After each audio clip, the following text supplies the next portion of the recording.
Motion passes unanimously. Item number 2, discussion and consideration of action to the appointment of the applicants to the Arizona State Committee on Trails, or as we refer to as ASCOT. And Mickey Rogers, Chief of Grants and Trails, will provide that report for us.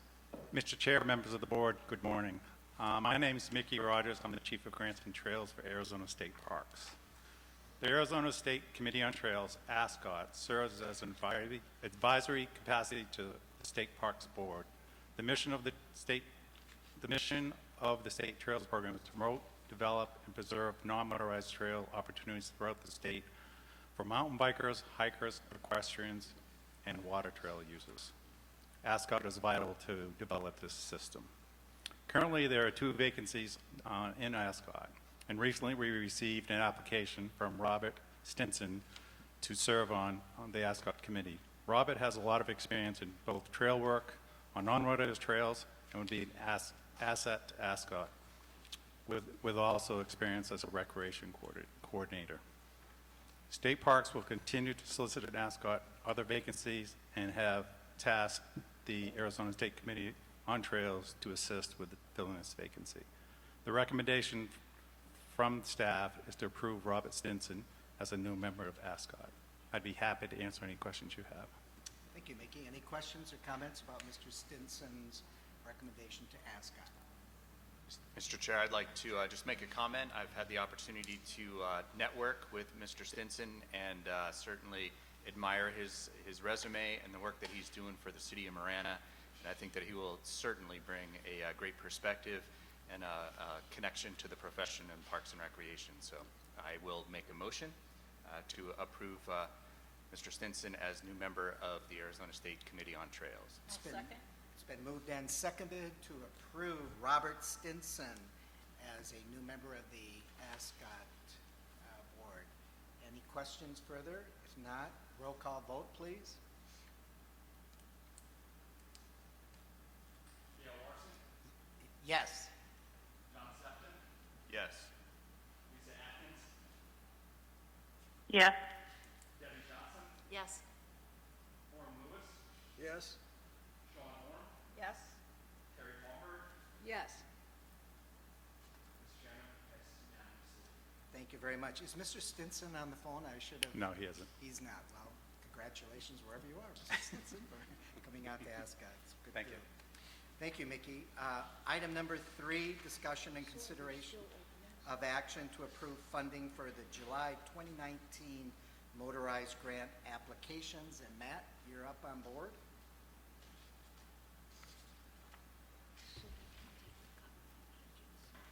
Set up here.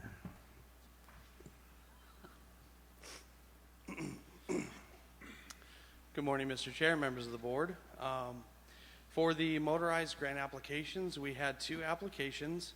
One from Natural Restorations for a request of $285,280, and one for the town of Quartzsite for $463,269. The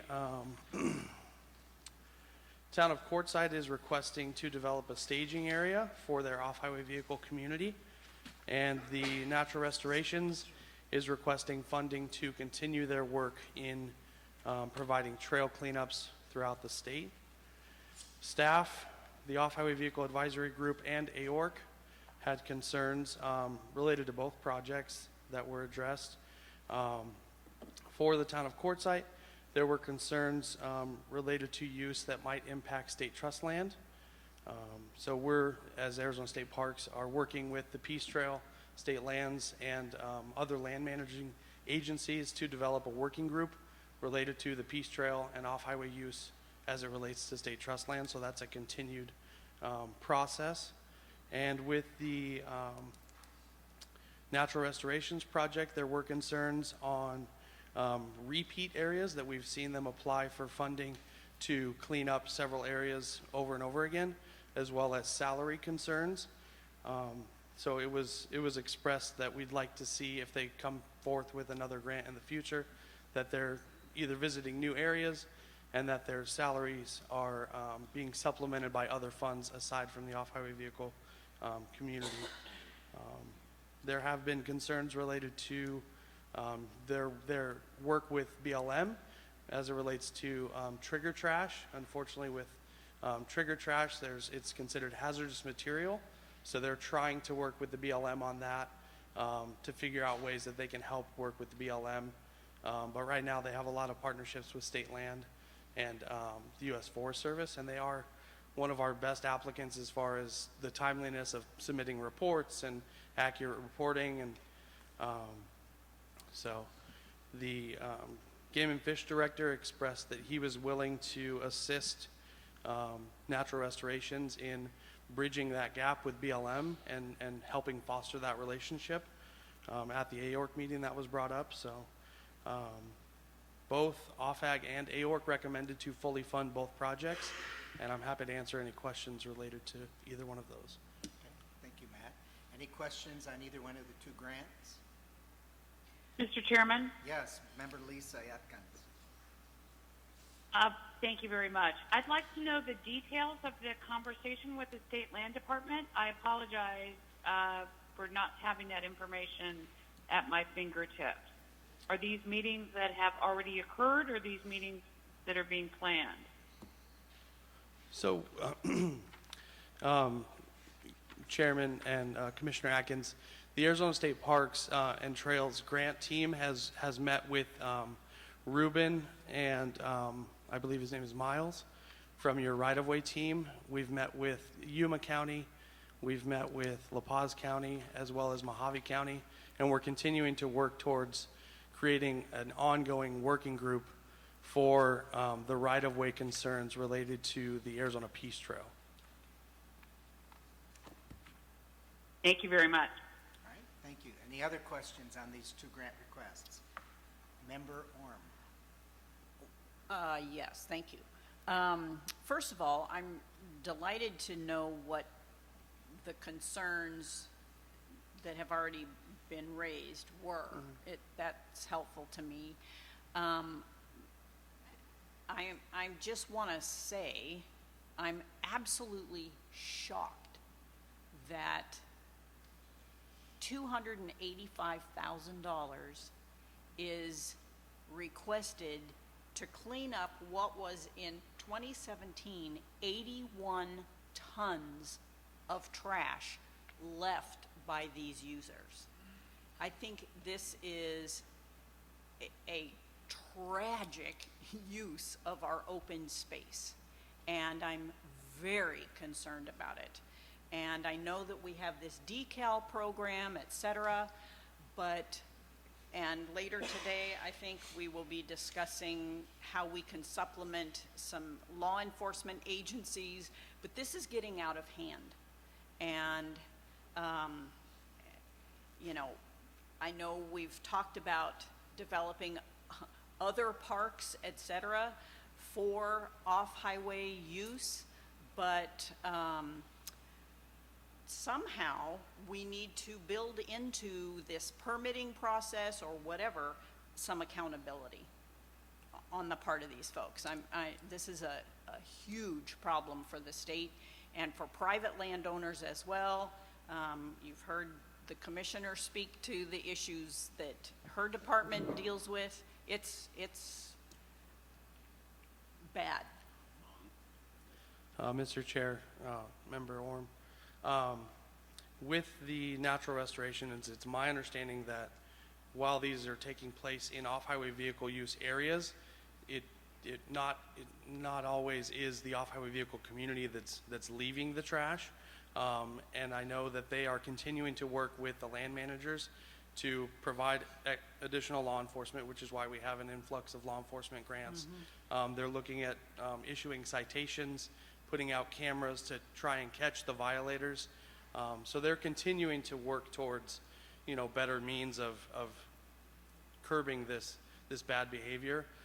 In addition to, accountability, any grant that receives funding for trail maintenance and improvements, the land manager does have a 25-year obligation to keep those properties and those areas open, clean, safe, responsible use, all of those types of things. So it's an ongoing concern of ours which is why we have a great partnership with Natural Restorations to help us do this work. So, Great, thank you. Great point. Thank you very much, Board Member Orm. Other comments? Mr. Lewis? Thank you. Orm Lewis, I share Ms. Orm's perspective and point of view. I've never been particularly enthusiastic about moving forward with this park until the state land department totally buys in with stipulations that will protect their interest first, rather than perhaps a looser ad hoc relationship coming out. I'm still concerned about the proximity of it to the school and the manner in which that is being addressed leaves questionable issues. So if this is going to move into a motion, I will be unable to support it today. Yeah, I just want to make sure that we're clear on the issue of these two grants related to it, what I think you're raising, Board Member Lewis. So you want to clarify? yeah, that? Mr. Chair, Mr. Lewis, the courtside project is a separate project from the proposed Bouse staging area. This courtside project is in the town of Quartzsite. The proposed staging area in Bouse is in the town of Bouse, which is on the way to Parker. So they're two separate projects, not tied to one another. I don't know if that helps clarify. Sure, thank you. Appreciate that very much. Thank you. Any other comments or concerns? Vice Chairman Sefton, I know you were at the AORC meeting. Is this consistent with the dialogue and conversation that you all had? Absolutely. I think that the vetting that occurred at AORC was obviously a little bit more in detail. The concerns as expressed by Matt was the Natural Restorations continues to seek. We all appreciate the work that they're doing, the sheer tonnage of removal, obviously the disappointment and the trying to understand the violations and the dumping issues that are out there, the destruction that occurs, the vandalism that occurs.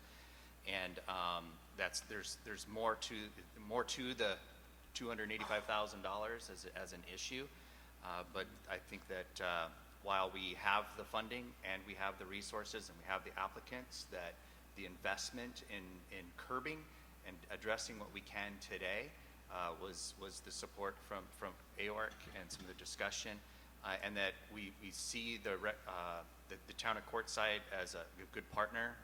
Both mayor and members were here to support that project, and so both again, provided that we do have the funding available, both move forward as viable projects.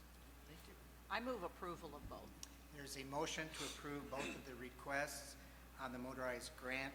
I'll second it. Second on the floor. Are there any other questions or concerns? Hearing none, roll call vote, please. Yes. Yes. I'm going to abstain. Thank you. Yes. Abstain. Yes. Yes. The motion passes. Thank you very much. Mr. Chair. Yes, Can Member I back, Palmer. can I back up to the number 2 and just ask the question? We have 2 openings for that committee.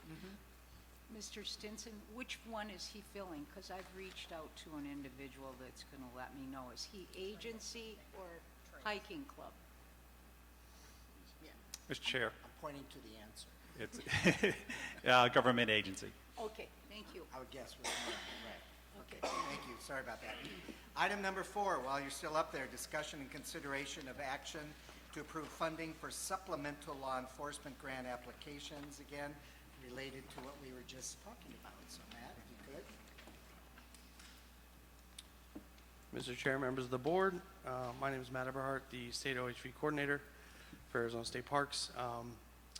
With our grant program, we've developed what we call a supplemental program in an effort to increase project spending and the timeliness of projects to allow these funds to get onto the ground faster to better serve the OHV community, to make it safer, cleaner, all of those types of things. And we recently received 6 applications underneath the supplemental program for law enforcement. 2 applications from the Bureau of Land Management, one for the Lower Sonoran Preserve for $28,500, and one for the Havasu Field Office for $28,500. Both of these are to purchase a side-by-side to aid law enforcement in accessing remote areas utilized by the OHV community. The City of Peoria and Pinal County have both requested $30,000 to purchase side-by-sides for law enforcement efforts in their areas. The Tonto National Forest is requesting funds for the Globe and Cave Creek Ranger Districts, and are both requesting $29,979 for seasonal law enforcement officers and overtime for current staff. These patrols will provide education, again, patrol, and then issue citations when necessary related to off-highway vehicle-specific concerns. It was brought up by OFHAG and AORC that we didn't want to see the Forest Service enforcing travel management planning related issues, and they wanted to keep it specifically to OHV-related concerns such as spark arresters, OHV decals, excessive speed, DUIs, those types of things. And that all of these law enforcement grants that are being proposed are kind of a one-time for the agency to justify its means for potentially putting additional revenues into these budgets in the years to come. So it's a means to show a need to be able to incorporate more funds into their future budgets to manage these recreation areas. Again, the Arizona Game and Fish Department being the primary agency responsible for off-highway vehicle law enforcement has expressed concern in wanting to partner with any of these applicants related to OHV enforcement, whether it be to provide additional training, information, materials, and then just generally partnering to receive the citation information that's happening related to these projects so that they can better market their information for education and safety as it relates to OHV violations. Both the Off-Highway Vehicle Advisory Group and AORC recommended to fully fund all 6, and I, again, am happy to answer any questions related to these projects. Board members? Member Sean Orm. Thank you. Simple question, what is a side-by-side? So in the state of Arizona, we have what's an umbrella term, which is called an off-highway vehicle. And within that, you have 4x4 vehicles, which would be like your Jeeps or That I get. 4Runners. A side-by-side would be a steering wheel driven 2 to 4 passenger vehicle that allows you to go out and ride. And then you have ATVs, which is a sit-on, kind of like and then dirt bikes. So, Okay, thank you very much. you bet. And it's the law enforcement folks that want the side-by-side. Mr. Chair, correct, yes. The law enforcement agencies are requesting these, and they'll be outfitted as such. They'll be recognized as a law enforcement vehicle by having the lights and the sirens and, all the different decals so that they would be recognizable on the trail as an enforcement vehicle. Other questions and comments about the law enforcement? Move to approve. Well, hang on. Mr. just one- Chairman? let me just hold up. I know you're ready to go.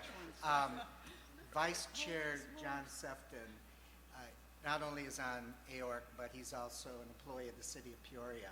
So as chair, what I would like to do is pull out the City of Peoria Police Department item out of this first motion so that Member Sefton can recuse himself on that one, and then we'll take that one back. I again. understand So, completely. I'm sorry, Lisa? Mr. Chairman? Yes. Yeah, I want to make a statement before we vote. Sure. I'm Sorry. assuming we're under the rules. I'm assuming that we're under the rules of engagement that we don't explain our vote as the vote is going on. So I wanted to tell my colleagues that I remain concerned about using funds that are generated in the state on federal land, irrespective of the amount. This is obviously a very reasonable amount of money. I appreciate the fact that you're going to pull Peoria out. I would, I wish we could pull Pinal County out as well.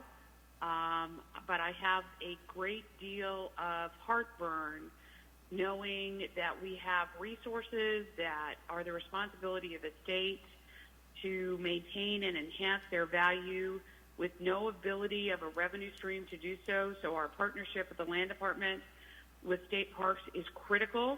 You are all aware of the impact to the landscape as well as the trash. And with all due respect to our federal partners, I just think it's wrong to be using state-generated funds on federal land. So I will be voting against the motion. Thank you very much. Any other comments, concerns? Yes, Bob. Mr. Chairman and members, thank you for the chance to make a statement too, and think Matt and Mickey will back this up, is we're seeing a growing increase in requests for funds like this. It's either law enforcement, regardless of the agency, if it's city, county, state, or federal agencies, the land management agencies, about enforcing OHV laws. To Member Worm's comments before, it's happening all over. So to enforce OHV use and following the laws and registrations and all that. And then the second is the search and rescue requests that are coming, like Matt talked about with side-by-sides to get into these remote areas. As it's a double-edged sword. As you open these areas, now that burden then either falls to Game and Fish Department or the federal agency or the county to respond. And those requests, if I had a crystal ball, will say that this is going to be a heavy request amount. Pretty much every city, county, or federal or state agency is going to start asking for more because it's getting harder and harder and harder, and the use is growing and growing. And so, in talking with our guys, they see this as, instead of creating more trails and more roads, that we're going to start seeing the shift more towards more enforcement and search and rescue emergency response operations. And so I think we'll see if my prediction comes true, but I think that's what we're going to start seeing in the future, really, really heavy. Board Member Palmer. So, a question. It's got to be the wording in the grant request. Do we have the ability to change that in some manner to address these concerns or concerns as a state board we might have? Well, I'll leave that to Matt to answer, but I think as we continue to approve these grants, the word will get out.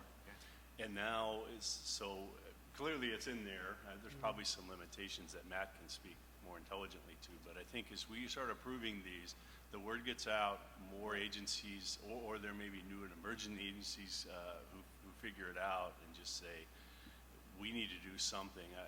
I had a meeting a couple weeks ago with a county that wants exactly this, but missed the grant window. And it wasn't that all of a sudden it's an issue. It's a Forest Service decision to open a new road, and that created a 4-hour response time into this area now.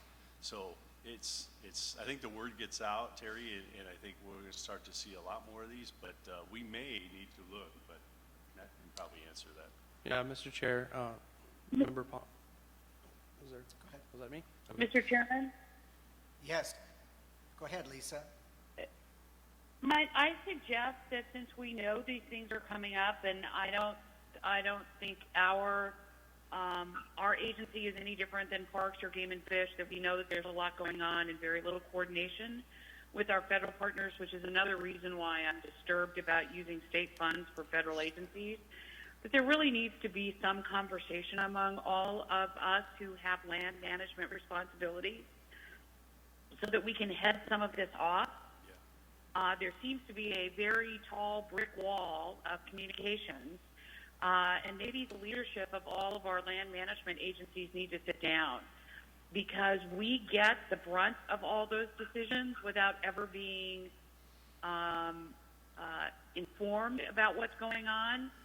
and it just puts the land department in an awkward position. And I certainly respect and appreciate all the work that's being done by state parks and game and fish, but we usually find out after those decisions are being made instead of as they're going on, so that we can at least contribute to the discussion. I think until we change that operation, and maybe we're just not in the loop at state land, that would be very helpful. I don't see how we continue to fill the gap for federal responsibilities when we have needs for state assets on our own. Okay, thank you. Good point. And I would just echo a little bit that feeling, and maybe direct a question to both Bob and to Matt. So these grant requests, assuming if there is going to be approval, these grant requests go through, are there any evaluation assessment instruments in place to determine the effectiveness in terms of metrics to see is this working, is this not working? Is there some way of reporting back to determine that this kind of supplemental funds is actually helping the environment? And that doesn't take away at all what Board Member Atkins talked about in terms of increased coordination among the various land management agencies. 100% for that, and I think that's something that we can help initiate that as a separate conversation. But is there a way to, in a given year, come back every year and be able to tell us, is it getting worse? Is it getting better? Is there any value in this investment that we're talking about? Yes, Mr. Chair. Currently with the law enforcement grants, like I said, these are kind of a one-time thing to prove a need within their organization that they need additional funding related to off-highway vehicle management. But within the grant system itself, we require bi-monthly reporting for all law enforcement grants. They have to report the number of patrol hours, the number and type of citations. So those are allowing us to take a look at what's happening out on the trail, where are folks riding, what incidences are taking place, whether it's drinking and driving or rogue trail building, whatever it is. These grants allow us an opportunity to take a snapshot look at what is actually happening on the ground. And again, with Game and Fish and State Lands, if we were all able to continue to work together, I think we can get a better high-level view of what's actually happening on the ground. I know the Game and Fish Department and the State Land Department have both expressed a desire to be more engaged in what the law enforcement aspect looks like. I know the Commissioner has expressed wanting additional law enforcement, and so we're continuing to work with the different agencies to provide those, to meet those needs. So. And then one other question. In terms of the BLM and the Forest Service request, is there any way of knowing if they are also ramping up their own individual efforts with their own funds to help supplement what we're trying to do to help support them? Yes, Mr. Chair. Many of these organizations provide staff match in the form of additional patrols or additional volunteer hours to go out and monitor trails and pick up trash and, again, create a more safe and responsible environment for the OHV community. Okay, that helps. I appreciate that. Any other comments or questions?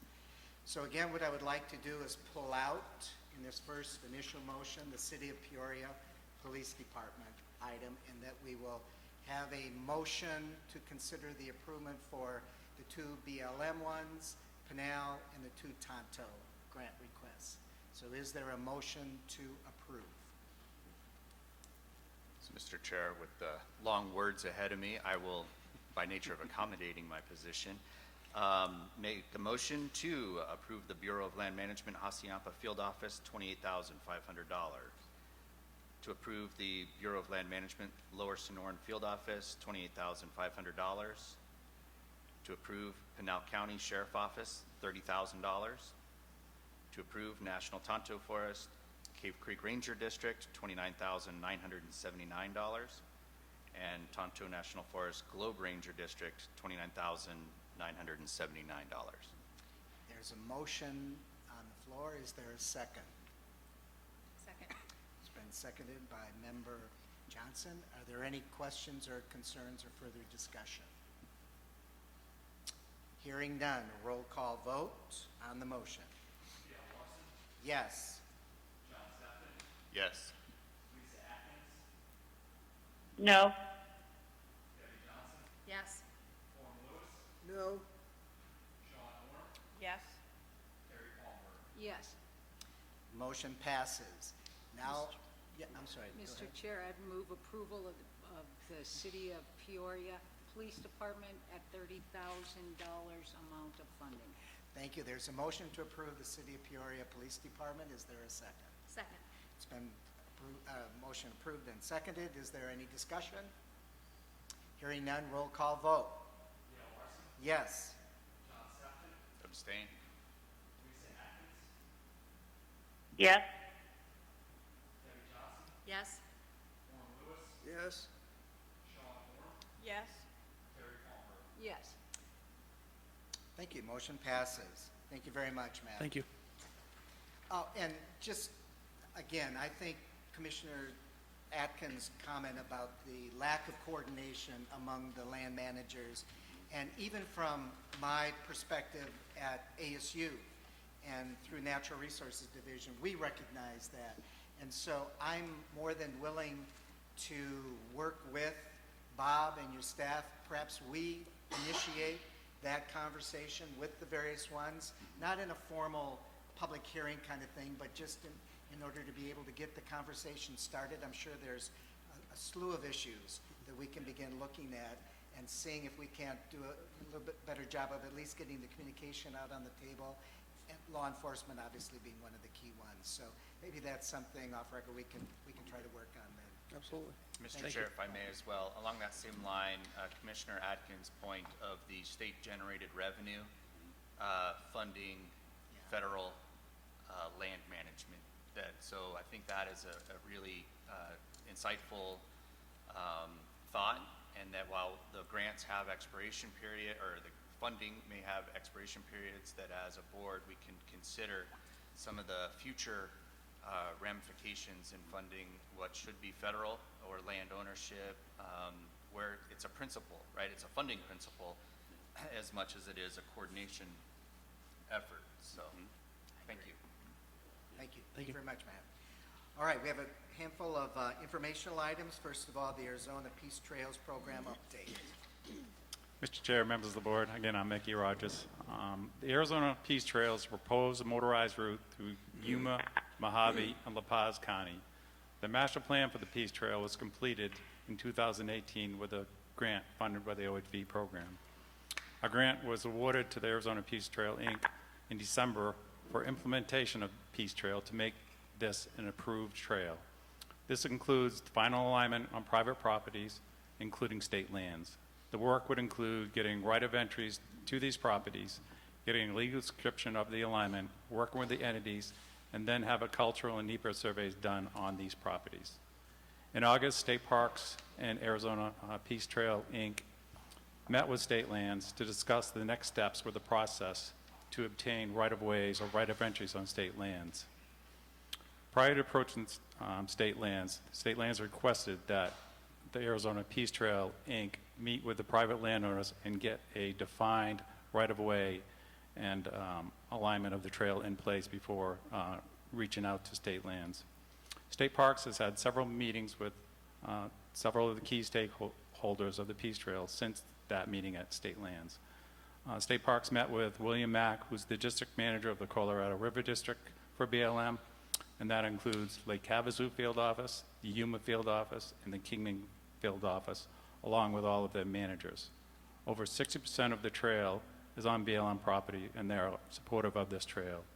An EA is being conducted for this portions of the trail and is scheduled to be completed late this year or early next year. State Parks has also met with La Paz County, and Parks and State Lands has met with both Yuma and Mojave counties to talk about the trail. All were supportive of the trail. State Parks with State Lands will be working with all the stakeholders, including counties, BLM, Game and Fish, key municipalities, Peace Trail, Inc., several clubs along the trail, and others to develop a working group to determine responsibilities and a plan to have in place if this Peace Trail becomes a reality. So that's the update on the Peace Trail, and I'd be happy to answer any questions you have. Board Member Lewis. Thank you, Mr. Chairman. I should know the answer to this question. To what extent is the Peace Trail affording off-road vehicle use or denying it in certain reaches for the Peace Trail? So there are currently the Peace Trail is a proposed trail right now, and most of the trails that are on, at least 60%, over 60% on BLM property, that's been approved. And also the Human Improvement Ground has approved OHV use on those trails, and they're working on these private landowners and state lands to develop a plan to have these places. No, you missed the thrust of my question.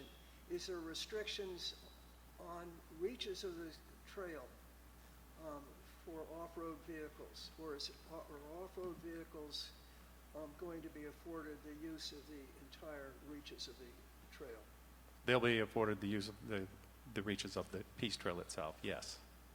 So there isn't any limitation or any restrictions in terms of vehicles going on it, it's multiple use? Yes, it's multiple use.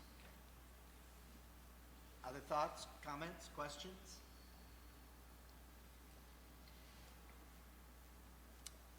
Hearing none? All right, thank you very much. Rock and River State Park update, Darla Cook.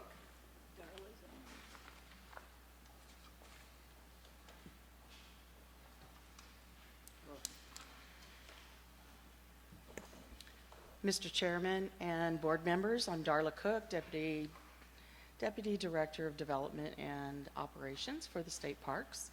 I'm going to give you an update on Rock and River State Park. It was purchased in 2008. So just to give you a feel for how long it's been since anything has happened, we have been diving through the past files of other administration to find out what has been done in this park before, because there's been dollars that have been spent. We have $4 million that's allocated currently for Rock and River State Park development. We want to do it the most cost-effective way possible. So we looked and we have found several master plans already that have been developed for the park. We're looking at the feasibility of those master plans to be able to reuse what's already been done from an architectural standpoint. But for the $4 million that we have for the phase 1 of the development of the park, we've had meetings with the town of Camp Verde. We've talked to the Nature Conservancy, and we're going to continue with those talks with them. The Yavapai Apache as well for the development of the park. We are proposing for the $4 million or the $3.6 million that's left of the development monies to be used to finish the archaeology of the park. We have a relationship with the Forest Service, and the access to the park is on Forest Service land. So we're working with the right-of-way to gain access to the park through that, and that's a heavy archaeological area for the park. So there's an additional archaeology that's needed for the park. We're going to develop the entrance road to the park, a contact station, vault toilets.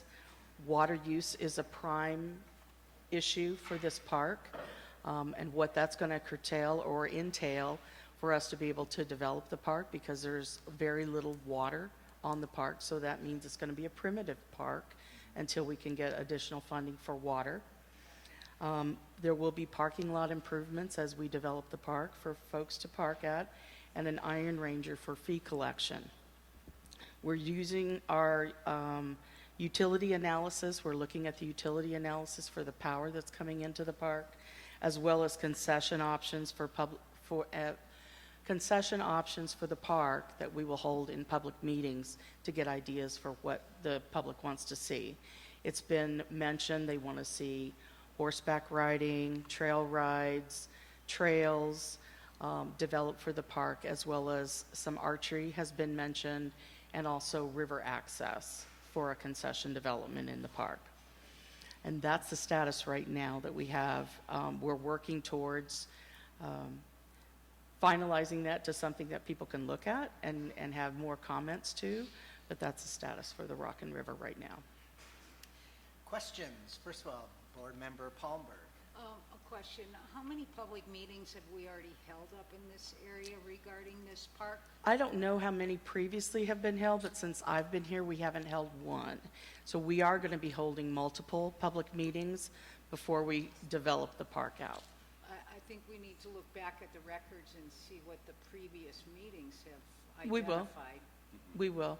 We're still uncovering files from previous administrations of what's been held and that, and we will not oversee that or look over that before we hold additional public meetings. Thank you.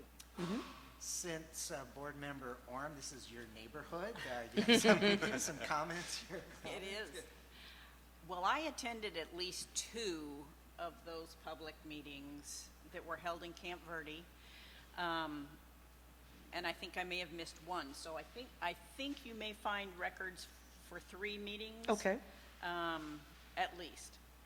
My question to you was going to be timeline associated. Do you have a timeline for the development of the things that you Within the mentioned? next few months, I'll have a better timeline, but we're trying to get the park open for primitive use, day use, as quickly as possible. So I would say on a long-term basis, by the summer of '21, hopefully sooner than that.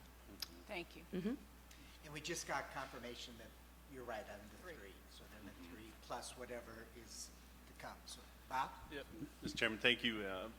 In addition to, I think, Member Palmberg's question is, we're going to have those public meetings again, but there's been a lot of other one-on-one meetings with some key players in that area, conservation organizations, cities, county members, others that really wanted sort of they wouldn't come out and say that, but I expressed a reset, that we can reset what Darla was going at, instead of what was proposed prior was a very big plan.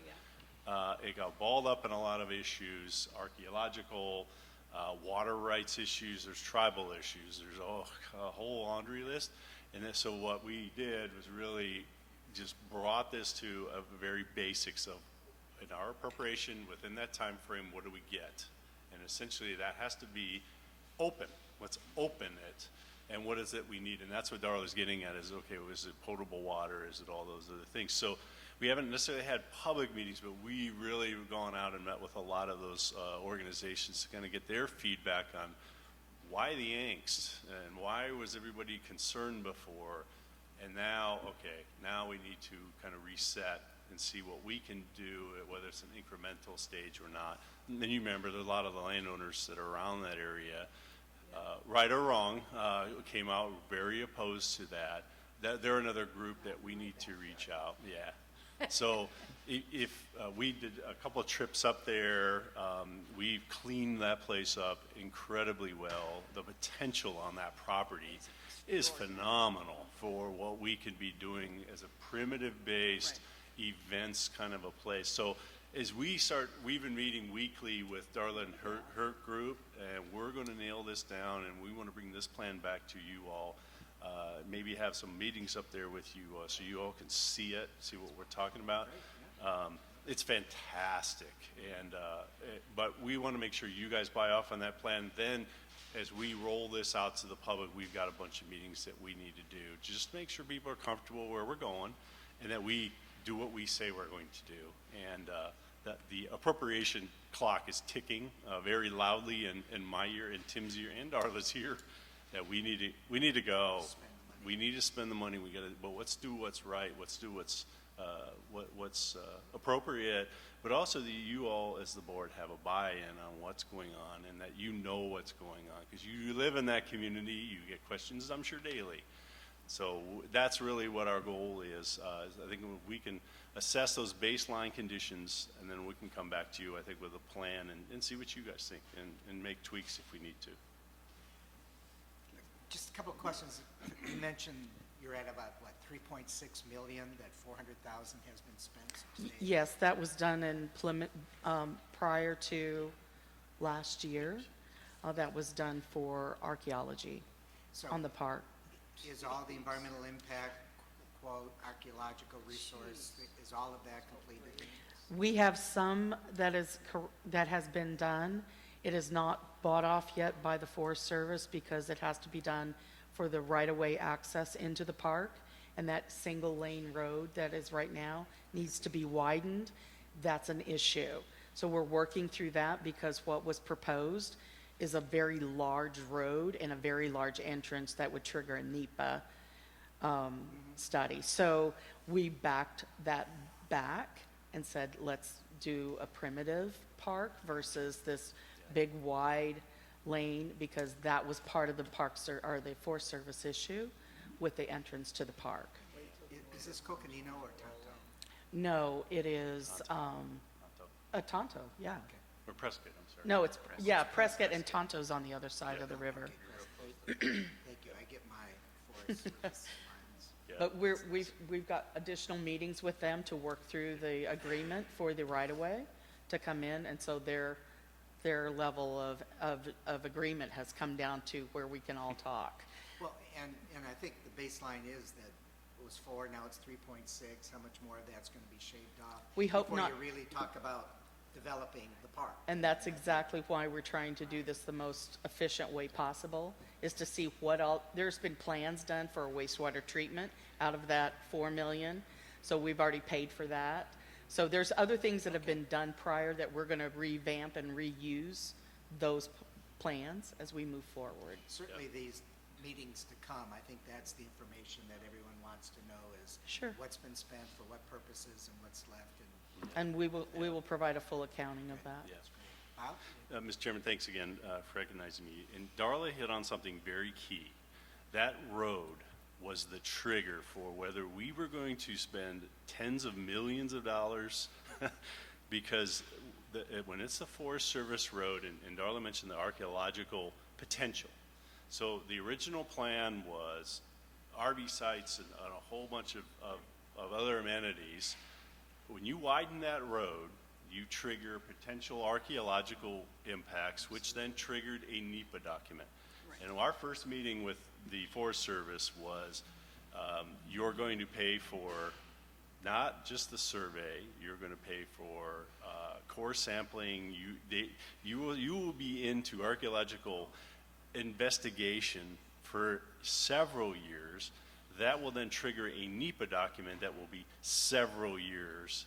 We heard quote, I think, 7 to 8 years to get this document done. Oh, and by the way, State Parks, you're going to pay for it. And you're going to pay for the staff, the time, the public meetings. You're going to pay all these things. So if you think about the original plan, the agency was on its marching orders down that road, and it caused a lot of consternation. So I think this is where we're right setting the request with the timeline was $4 million wouldn't even get us the archaeological. And so what we wanted to do is go, well, what if we don't expand the road? What if we go a different route? Forest Service came way down and said, then we'll issue you a right-of-way tomorrow, and you can go ahead if we need to widen that road. So that's, I think if you want to, a lot of people ask you, well, why the delay? Because that was the mountain of it, Mount Everest, that we had to climb to get this park to an open under that original design. If we scale back the design, like Darla said, now we got something a little more reasonable. So that's really what's been holding up this park and getting this thing open. I was floored in that Forest Service meeting about what it was going to take. Honestly, realistically, about 10 years it would have taken, starting today, to get this thing open. And so I think we avoided a lot of that. Now it's, I think, what Member Orm was saying is get out to the public, let's beat this plan and let's go. So that, we kind of backed up to the fork and we went this way now. And I think what we've already done with plans and drawings and things we're going to use and help us inform the next steps in that process. So, Member Lewis. Well, thank you, Mr. Chairman. I'm behind the 8 ball in the curve on this. We haven't spoken as to the use limitations that we're tentatively looking at. Because as most people know, I'm less than enthusiastic to any off-road vehicles. I want peace and quiet and people to enjoy the beauty. So where do we stand philosophically on the target uses? The target usage is not for off-road vehicles in this park. There is 200 acres, I said, 209.4. what are the uses? Right now, we're looking at primitive day use for it. So it'd be river access, there's trails. We've talked to the Forest Service about having permits for trail rides into the Forest Service land that surround that area, archery. There's almost a working ranch that's there with large meadows. So there could be events, day use events held in that area. We're talking with the city of Camp Verde for the river access, so there's a potential for a concession to have floats come down the river for that type of thing and then access the park back through that way. I ask you a specific question. Do you have any contemplation in mind that it will afford the use of off-road vehicles? No. Well, I hope you state that. Yes. Right. Thank you. You also mentioned, Darla, the tribal relationship to that, so that's a potential The another. Yavapai Apache have Right, requested to have meetings, yes, and that's part of our tribal agreement with the other tribes throughout I the know state. there's an agenda later on Yeah. that, but I think that would also help support the Correct. notion of the more primitive, historical, prehistorical relationship to that, from an educational as well as a tourism. Sure. To really tell the story of that valley and what it was for all these years, so. And it's a beautiful park, so Okay. it's absolutely Really is. gorgeous. In the heat of the summer, the shade trees, the large shade trees that are there on that parcel is just absolutely gorgeous. So far, it's not been rocking, it's just. It has not been rocking, but it has been cleaned up. Okay. In the last 60 days, our construction services crew has been through the facility. They are temporarily housing some of their equipment in the barns. So there's activity on the park. There's people that are there on a daily basis. And they have mended fences, and they're doing some normal cleanup that needed to be done on this parcel, and having access, brush hogs to the river, so that you can actually walk the 200 acres. We'll hold up for the rocking part for A little bit later. All right. Any other comments or questions? This has been very helpful. Thank you. I think we appreciate it and look forward to it. Yes. One quick question on that. With all the original grant plan, there must have probably been at some point an ongoing operational discussion from a budgeting standpoint. Do we still have staff reporting to that location? Is there, obviously there's an operational impact as we start to open, primitive or not.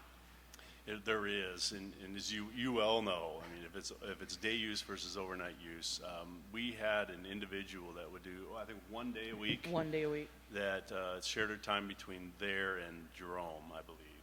And she's since resigned and moved on. Oh, really?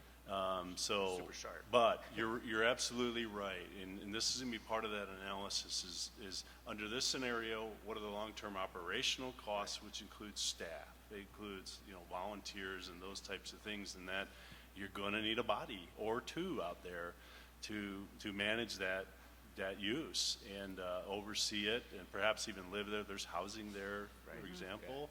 That we need to have that as part of our overall operational budget. This is what it's going to take to run it. This is the maintenance it's going to take. Here's the future phases if we wanted to develop, provide, camping. I think Darla mentioned potable water. That's a big deal up there. And that's really, I think, is the limiting factor. So you're right. We're going to provide you all of that analysis so you not only get the buy-off, but it's approval. I mean, this is where we're going to be going. You know what you're getting yourself into as far as managing this park as proposed. Well, for the record, I think that having been able to visit there about September a year ago, the narrow road in is part of the charm. And that is something that, from a historical standpoint, environmental or regional impact, that the primitive use, our very articulate connection to nature, and the shade trees and the historic buildings and what was, and that connection, the ability to connect to that, and even the building and the little event area could be absolutely very, very special. And that going big with 6-lane highways in and things like that. I think we can demonstrate the other parks that have that. So when we think about this one in particular, the connection to the Nature Conservancy, the city, and other areas, I'm happy to hear that we've got a reset on this and that we're building and focusing it on relationship with those that are around, the relationship with nature. So thank you. That's exactly right. Yeah, very good. Yes. One more comment. Sure. I'm hoping that you have accurate records from those public meetings. The sleepy little town of Camp Verde turned out in force for those meetings. So I'm hoping that you can avail yourselves of their comments and their concerns, many of which surrounded the road. But their concerns and their activism, it was really a sight to behold. And so knowing what you're getting into when you go in will help. Absolutely. And I personally would love to know when those meetings are happening, so that I can be there. Sure. Love to have you. Great. Thank you. Thank you. Thank you. Any other comments? Darla, while you're up there, let's go ahead and the next informational item with the cabins agreement. We have Cavco cabins that were purchased in 2018 and 2017, I believe. There are currently 26 Cavco cabins that have been purchased. The 13 cabins at Lake Havasu, and the picture that you just saw was from Lake Havasu. Those 13 cabins are in a soft opening as of today. They will go for the public online. They will go live on December 1st. So right now, the park has been getting calls for the cabins. So they are renting the cabins out right now, but they will go online as of the December 1st for the 13 cabins. Currently, we have 5 at Lost Dutchman, 7 at Patagonia, and the other 13, again, are at Havasu State Park. We've generated, through those sales for just the current year, $210,279, an occupancy of about 41.75% for the cabins, for just the Cavco cabins. The total cabin sales calendar year to date is over 606,536, and that's for all of the cabins in the state parks. And currently, we have them at 8 state parks. This is a this is a breakdown of the cabin occupancy for the Bass calendar year. Each park is averaging, for Dead Horse, Alamo, Karchner, and those are older cabins that we have that are established. Lost Dutchman is at 31.8%, and Patagonia is at 51.7%.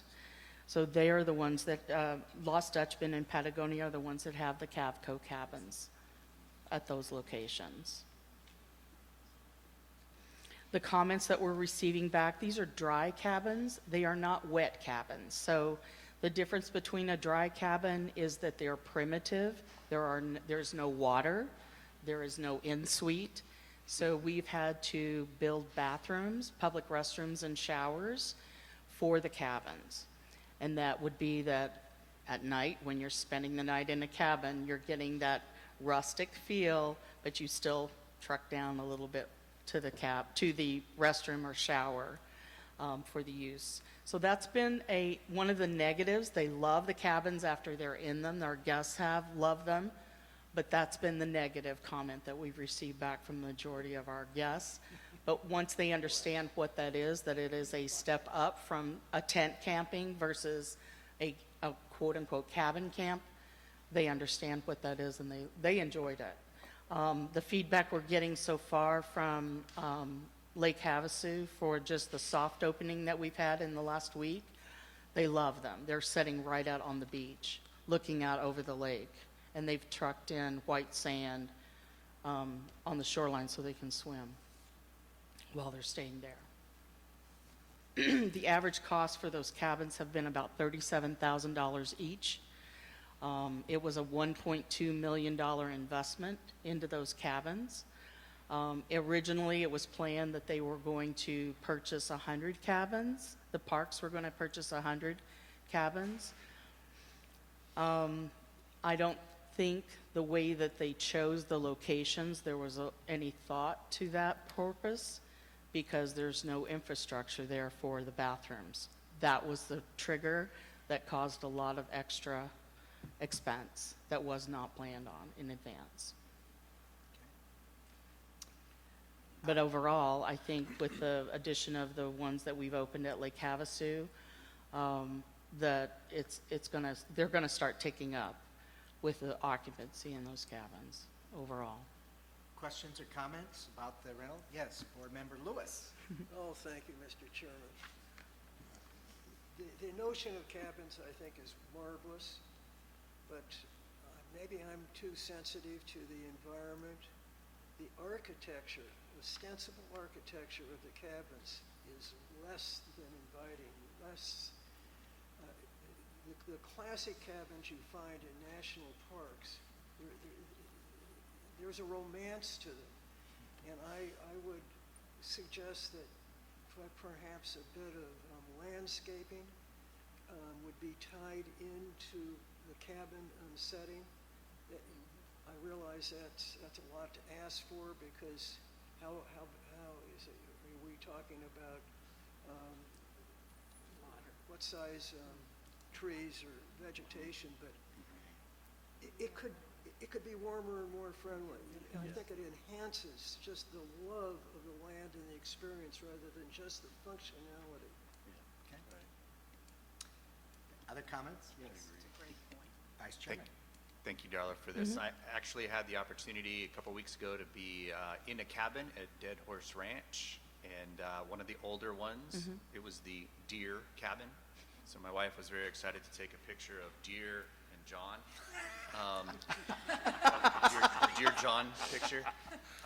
But it was absolutely the primitiveness, but I think it was one of those that while I love my tent that's on the back of my truck, my wife does not. So there's an opportunity for us to connect to a state park, and kind of one of those family opportunities. And the fire ring, the bathrooms were great. The staff were doing a wonderful job. I was relatively incognito while there, but really enjoyed the experience and the opportunity, and look forward to getting out to Havasu as well. From an operations standpoint, realizing that it's not a campground that might be fixed with a douse of a bucket of water and a rake. I think that the cabin was well apportioned with a broom, and I was the very last one to do a really good job sweeping and putting things back. But I would assume that not all users are going to take a level of responsibility. Are staff having to spend a lot of time in the turnover or the fix-up? There's not a lot of turn in that respect. They do charge additional funds if there are damages to the cabin, by the way that they're taking reservations. So from my understanding, from an operational standpoint, they have the foam mattresses that are the vinyl. They're easily cleaned. From the hotel world versus the tent world or the camping world, these should be easily cleaned in 30 minutes. So it's not like it's a long term. That's, even if it's extra dirty, 30 minutes should be plenty of time, just because they are dry cabins. There's not a kitchenette in them or a bathroom. And so the funding then on the front end, getting the credit card, reservations are not given, that you've got a pretty good solid financial hold on a user that does abuse in that Correct. circumstance. They plan for them primarily. There's not a lot of people that are going to go, hey, let's go camping tonight and stay in a campsite like this. They may upgrade to that versus just a regular tent site, to decide whether they want to do that or not. And as such, for the cabins that we have at Lake Havasu, we've cordoned off a couple of dates for Louis and the family campouts to give those folks a try. Because I think it's an introduction to camping. Somebody that's never been camping before, this is a way to get them used to camping, versus here's your tent, here's this. At least they're up off the ground. They're still in bags. They bring their own bags. They bring their own food. There's decks on these cabins. There's ramps on these cabins. So they are user-friendly. And the ones at Havasu have 2 solar air conditioners that are in the cabin. So it doesn't cost us for utilities for those solar air conditioners that are in there. We had response for the first ones that were not cooling adequately for the one in the back of the cabin. These are less than 300 square feet cabins, and they sleep 6. So there's 2 sets of bunks and then a double in the back. Excellent. So then, as far as the Cavco agreement, State Parks is out of that agreement. We've made our purchase. We have not, this is a time agreement. It's over 10 years. We are making payments to that effect. So the amount of what is being spent, it was a $1.2 million purchase, meaning not just through Cavco, but also for the infrastructure for these cabins to go in. We are making, oh, I take that back. It was 1.2 million. 173,000 was the down payment that we made with them. They moved them, they skirted them, they built the decks on them. So they were averaging about $37,000 a piece. And then we have a revenue split with them. So we split the revenue with them once they're in service. And we make an annual payment over 10 years to pay that down. Okay, but as far as the remaining of the 100 that was the part of the original, We do not have to Do not purchase have to any move more forward. than what Right. we've already purchased at this it is point. not the intention to, It'd be my recommendation not Okay. to purchase any further of this type of cabin without taking that into consideration and actually doing a feasibility study to see that we need them in certain places and what those amenities would look like. excellent, I support that, thank you. Just a couple quick questions. The revenue stream, does that take care of the payments that you're making annually to them? I don't know if we're to that point yet with these new cabins. I doubt it at this point. With the Havasu cabins, I think they will make up that difference quickly. Because they're at Lost Dutchman and Patagonia. Patagonia is getting up there in their occupancy. Right. But Lost Dutchman hasn't kicked in yet for their occupancy yet. The 600,000 plus that's year-to-date, how does that compare to previous years? Are you on, We're above just because we've added cabins, and there hadn't been cabins added for like 15 years. budgetarily, are you consistent with what you had projected then for this current fiscal I year? don't know what was the projection based on the occupants that we currently had, because these cabins at Havasu, we delayed opening them. We wanted them open for the summertime, but there were some issues with ADA accessibility, as well as smoke alarms and audible and physical detectors in the cabins that did not meet the requirements that I needed to make sure they had. So that's the delay in that. So I don't know if we're on the same track, but I can definitely look to see that. And then last question with Dutchman, with the summer fires that were so horrible, did that affect then the fact Yeah, that- occupancy in the park, definitely. The attrition in that for the fires was part of that. Because you were closed down, I assume, for most of Correct. that period of time. Okay. All right, any other questions or comments? Thank you very much. Thank you. Excellent report, really appreciate it. So Darla introduced Louis by matter of the family campout. So we have the pleasure of having Louis, the family campout coordinator, to give us a brief presentation of what's really a wonderful service that the agency does provide. So go ahead. Good morning, Mr. Chair, members of the board. My name is Louis Jers, more infamously known as Louis. So thank you for the time this morning to be able to have me share with you another program that Arizona State Parks has within its arsenal. If you have any questions, I'm not the formal guy, as the jittery in my voice. If you have any interest in what I'm talking about along the way, please ask questions. So I probably should have a picture of kids and families having fun, but this group is the driving force of what we do. I have a group of volunteers that are an absolute powerhouse, give me ideas, work like crazy, so I wanted to give them a lot of kudos first. So Moving on, the history of the campout. We started the campout program with an AmeriCorps grant. One of the prior supervisors had an idea, and this idea turned into what we've got today. There were 5 of us that put the program together, and a great group, food service guy, master teacher, an outdoorsman, and a historian. So with the nuts and bolts that we kind of assembled initially has turned into what I'm going to present to you today.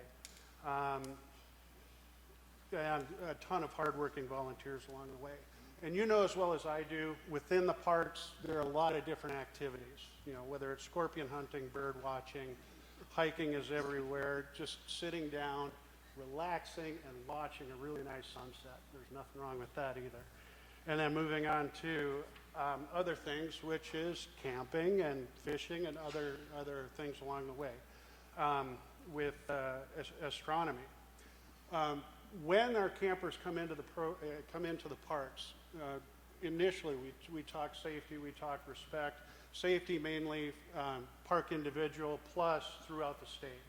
We talk about how to manage if you come across a snake, you know, how to safely move away from it, enjoy it, respect it, and just leave it and let it do its thing.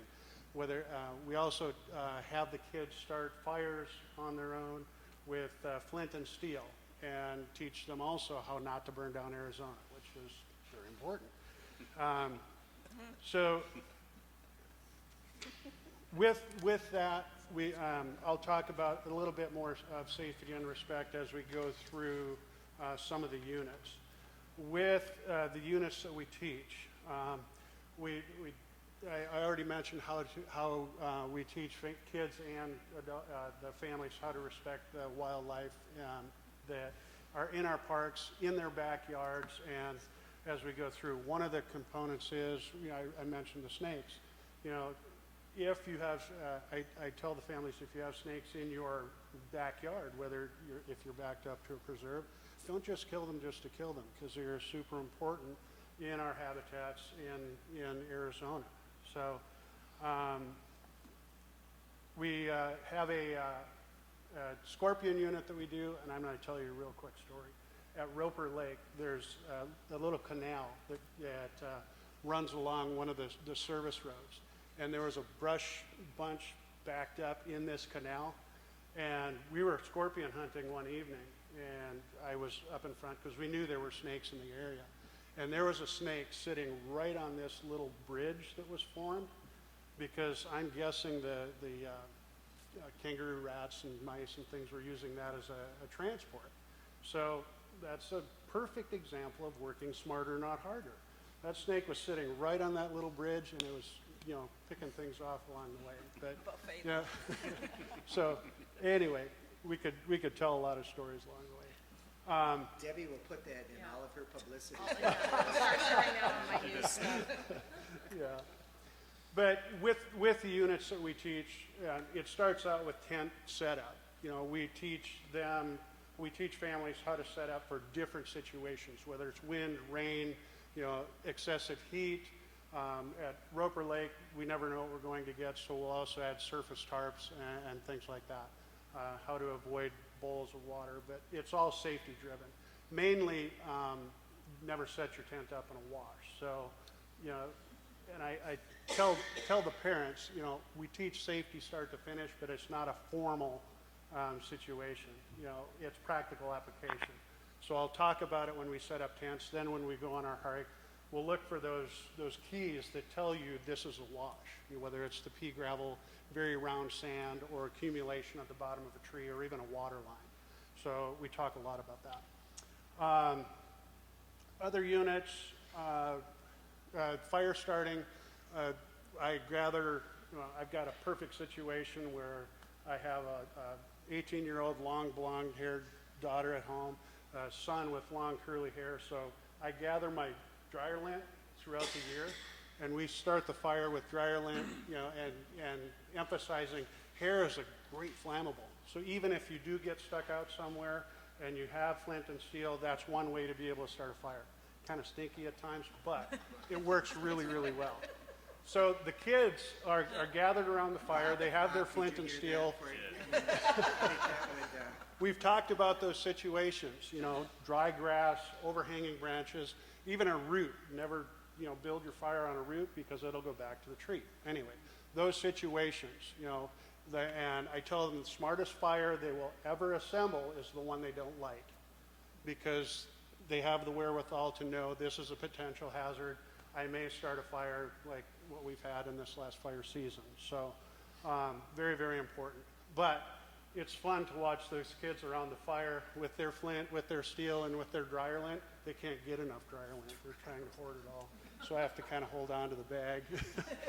Anyway, but once they get it, you know, everybody's yelling fire, and then we light the fire with the success of one of our campers. And then we try and, you know, get everyone to light dryer lint on fire as well. But it's a ton of fun. That's one of the highlights of the camp out. Just some of the other units that we do. We shoot archery. We've tubed the Colorado River. We teach kayaking, safety along the way, how to fit a life jacket, what to do if you go in the water, explain the sensation. Even before we get in the water, I'll have everyone fit a life jacket and get in, you know, have the feel of what the life jacket does even before they get put into that situation, if they do get into that situation. We dissect owl pellets. We talk about bees. We, with every program as well, let's bump to the next one. With every program as well, one of the components of the AmeriCorps program was a service project. And I enjoyed that component so much that we carried it on after year 3 when the AmeriCorps grant ran out and Arizona State Parks took it over. So some of the things that we have done, the last thing we did down at Oracle State Park is we helped the park paint some fences. So, and the kids had a blast. The only thing I would change is bring some old shirts so they wouldn't get covered in paint. We had rubber gloves, but, you know, food for thought for future processes. We've cleaned out weeds at Tonto National Park out of the canal system there. We've improved trails by maintaining the borders, raking, trying to keep them safe. The 30th, we'll be going out into Lost Dutchman State Park and removing some buffalo grass and fountain grass. So with that component, it renews my faith in young kids, because with the buffalo grass thing, another quick story, I don't mean to bore you to death, but I've got a grandfather and a grandmother who live in Illinois, and they called me one time, I don't know, it was last year, they camped with me 3 times now. They called me and said, Louis, we've got a grandson in Tucson, can we make this work? And I said, we're gonna make it work. I don't care if I have to empty my garage, we're gonna make this work. So how this leads back to the service project at Lost Dutchman, we've teamed with the Friends of Tonto National Forest, and they bring out you know, explanations, what we're looking for, and a bunch of little pickaxes. So we showed kids how to use them safely, look behind you, you know, make sure, you know, you don't whack your toe, things like that. But after this, we were finishing up, and I'm looking at my clock, we need to move on. Hey guys, let's go. No, no, we can't go, there's more over there. And so it's almost hard to drag them off the mountain, which is a good thing. And it's all out of the goodness of their heart. We don't pay them in any way. There's no reward. The reward is, I did this to be able to help the park, and it looks really good. But this young individual of, you know, the grandson, you know what he asked for Christmas? He asked for a pickaxe. So he wanted to go out into the desert and help clean it up a little bit more. So those did you give him the pickaxe? You said you were going to do anything. I'm just curious. Yeah, well, we're working on it. But those are some of the stories that I get back that are a whole lot of fun. Louis, you were mentioning before the meeting, where do the campers come from, and kind of a little bit about their demographics in terms of the purpose of who you're really serving here? The majority of the campers actually come from the Phoenix area. No matter where we're camping, the bulk of our campers are coming from Phoenix. We get a lot of registrations from Phoenix, a lot of registrations from Tucson. And where we've really hit a note is with single-parent families. Because those families, they have the intestinal fortitude to say, I really want to do this, but I don't have the gear, and I'm very apprehensive about the safety for my kids. So once they hear about the program, we have all the gear, they'll generally use Lost Dutchman State Park as their litmus test. So, they'll come to the park with the understanding of, I'm only a mile from my doorstep. If I don't like this thing, I can bail out of here and sleep in my own bed. But if this thing, if my kids enjoy it, if I'm enjoying it, that kind of opens up the entire state, because we travel all the way down to Patagonia and up to, Havasu, the Havasu area. And my goal is to camp as, all of the campable parks in the state. We've done a pretty good job so far, so we're still trying to expand. And when we initially started, we were trying to hit lower income families to have an economical means for everybody to go out and recreate. Where it ended up was we're middle of the road, high-end income families, which it's funny how that kind of settles in. But the majority of our campers are first timers. Like I mentioned, we do get grandparents who've camped and done that forever, but they want to get their grandkids out. And where we come in is we're a good entry-level camping situation to ease these kids over the thresholds with, we still have flush toilets. We can roll them around in the dirt and then shower them off at the end of the day. So it works out pretty well. Okay. Yeah. Yes. Are there fees associated with this program for There are. participants? It's a $90 fee for a family of 4 and $5 for every family member after that. Yeah. What is the census running as to the number of children involved in it year to year? Is it The only camps I haven't filled out this year are Roper Lake and Oracle. Oracle is kind of the agency's best kept secret. A lot of people don't know about it. And Roper Lake, the travel distance is a long ways.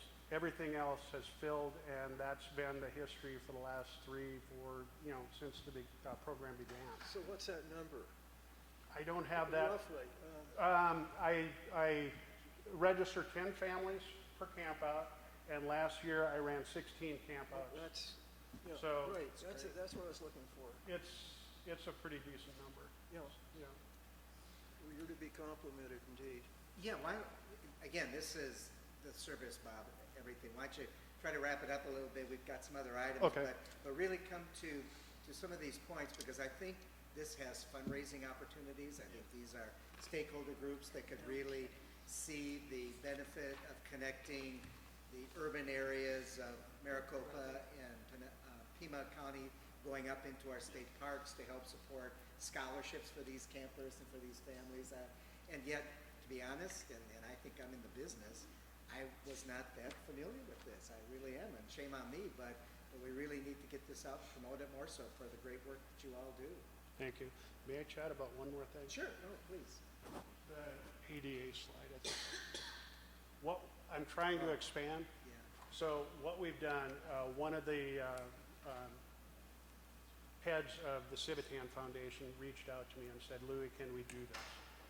And I'm going, oh man, can we? And so I've been working with them for the last year. And this last summer, we were able to go up to Camp Civitan, which is a dedicated camp for their campers. And Camp Civitan the Civitan Foundation is a respite for handicapped individuals, whether it's physical or mental. And I'm going to talk about this one gentleman in the wheelchair right here. As to figure out whether we could do this or not, we had 8 of their campers come out to Lost Dutchman. And this little guy's name is Jason, and he's one of my kids. He may be about 30 years old, but they're all my kids. So I was able to get a wheelchair from Ability 360, and he's a quad. He's a quadriplegic. We put him in that chair. We pushed him about halfway up and through Jacob's Crosscut. and you've never heard happier sounds come out of this boy ever. You know, it just, you know, one of those moments. And you could look in his eyes and see that he wanted to communicate. He wanted to talk. He wanted to have that conversation of, I love this, let's do it again. And lo and behold, about 3 days after the Lost Dutchman campout, I get a text in my text stream, and it's Jason. He can text. So we've been having that conversation ever since. So, and then going up to the Civitan Foundation, Camp Civitan, we were able to share that with all of their campers up there. That was their culmination. So, but thank you for your time. Questions or comments from the board, because I think this is not just a fabulous public service, but you mentioned Ability 360. So is that a conduit by which other children, families that have kids that are maybe disabled will be able to take advantage of this? Or was this just sort of by accident? Well, we had a meeting with Ability, and to be able to cross that threshold, we'll need to add more gear and equipment to our arsenal as well, to be able to accommodate this group. Well, let me know, because we have connections to, a lot of groups are more than willing to help support things of that nature if you need that kind of equipment. Because I would love to do that. And, you know, with doing 16 campouts, there's one of me and a lot of other things to deal with. And, but I love this job. Good for you, Louis. And I really enjoy it. But anyway, thank you very much. Louis, one question. You Yes. tapped a little bit on the service projects.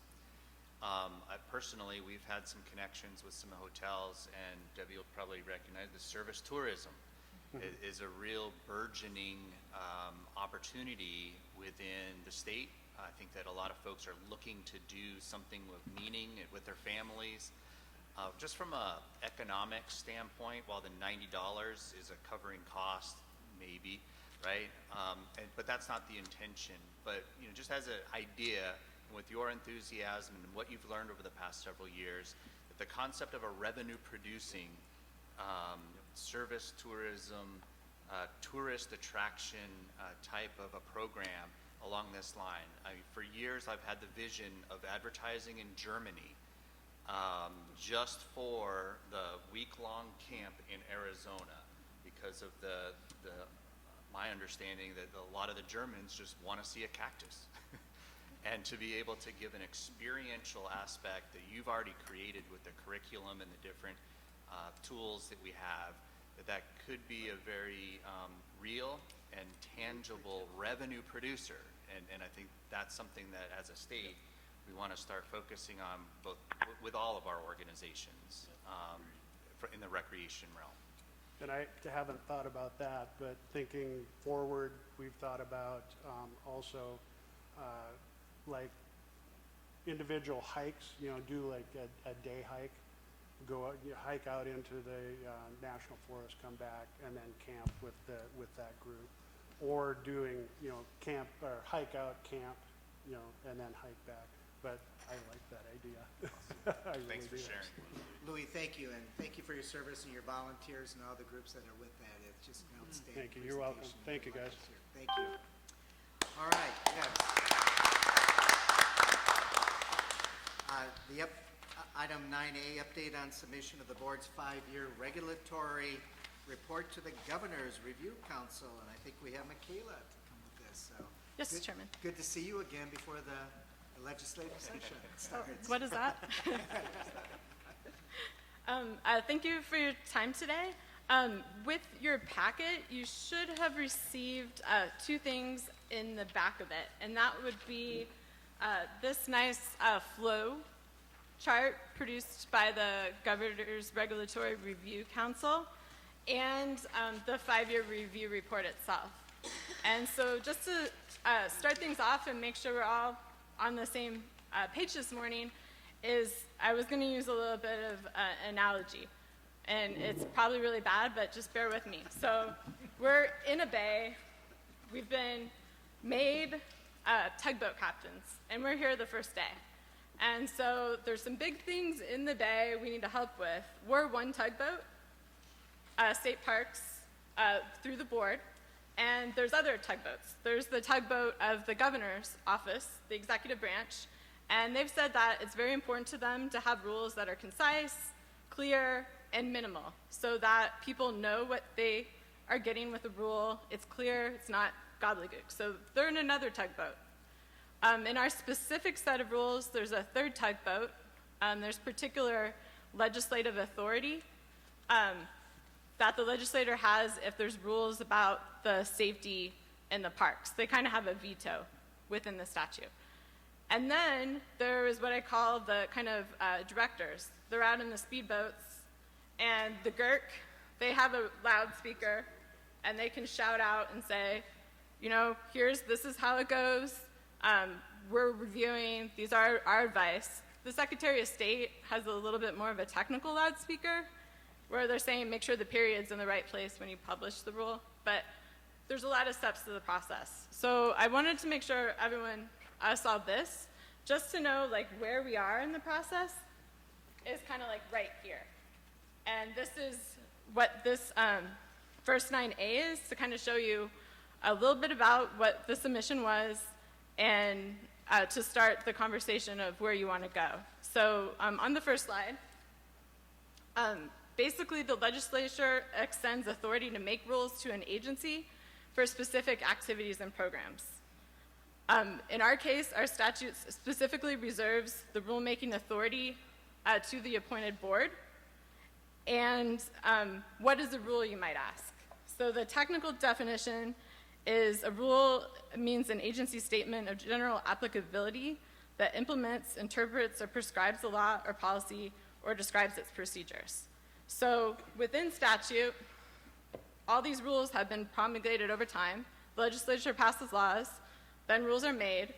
At a certain point in time, I believe it happened under Governor Babbitt, they came up with this Governor's Regulatory Review Council that was going to review rules. And so part of that, how it's evolved, is there's a five-year regulatory review report, and that is what that second thing is. There's a whole set of questions you answer in statute as to the rules. So the rest of the presentation was just to kind of give you an overview of this process. We're at step 0.5. We've submitted the report. The Governor's Regulatory Review Council, they have a process for reviewing it and can reach out and say, hey, we think this is an important rule. Say it over the loudspeaker. There's lots of different steps. But where we wanted to go today was to kind of set up the conversation so you could understand how our rules were organized, when the last time they were updated, and the major points that were in the report. So the next slide is just a graphical representation of our rules. We have 3 articles. Article 1 is the general provisions. These are related particularly to charges or fees in the park and to kind of safety and operations. So I've stepped into the park. This is what I should expect, is the plain speaking way of that. The fee schedule which is Exhibit A, has been the most recently and continually updated of these, with the last time in 2018. The bulk of the other rules, R12.8.101 to R12.8.126, the substantial revisions were last made in 2007. With Article 2, operation of the board, those are the rules in place for the operation of the appointed board. The last time that they were changed or modified was 2001. With Article 3, that's the State Historic Preservation Office programs. So when when the state wrote statute for specific things that they do related to historic tax property and so on, they said the State Parks Board will make rules. And so those were last updated slightly in 2007. So that's kind of the universe of the rules that we have on file. The next slide was just me putting the 0.5, was to say, where are we today? It was telling you guys that this is, we're all in the Navy, or this little tugboat Navy, and moving forward, and to say, this is where we're at, this is what we submitted for this regulatory report, and what are the next steps for what kind of conversations we have on where you see the rules. I'm happy to individually talk to people and go through the report and talk about specific rules. We're happy to seek information for you. We're happy, there's many avenues to go. Where we're at right now is we're expecting, there's a process through the GERC, they'll review, provide comments, so we're expecting to hear back more from them, and we're also continuing to do our own research.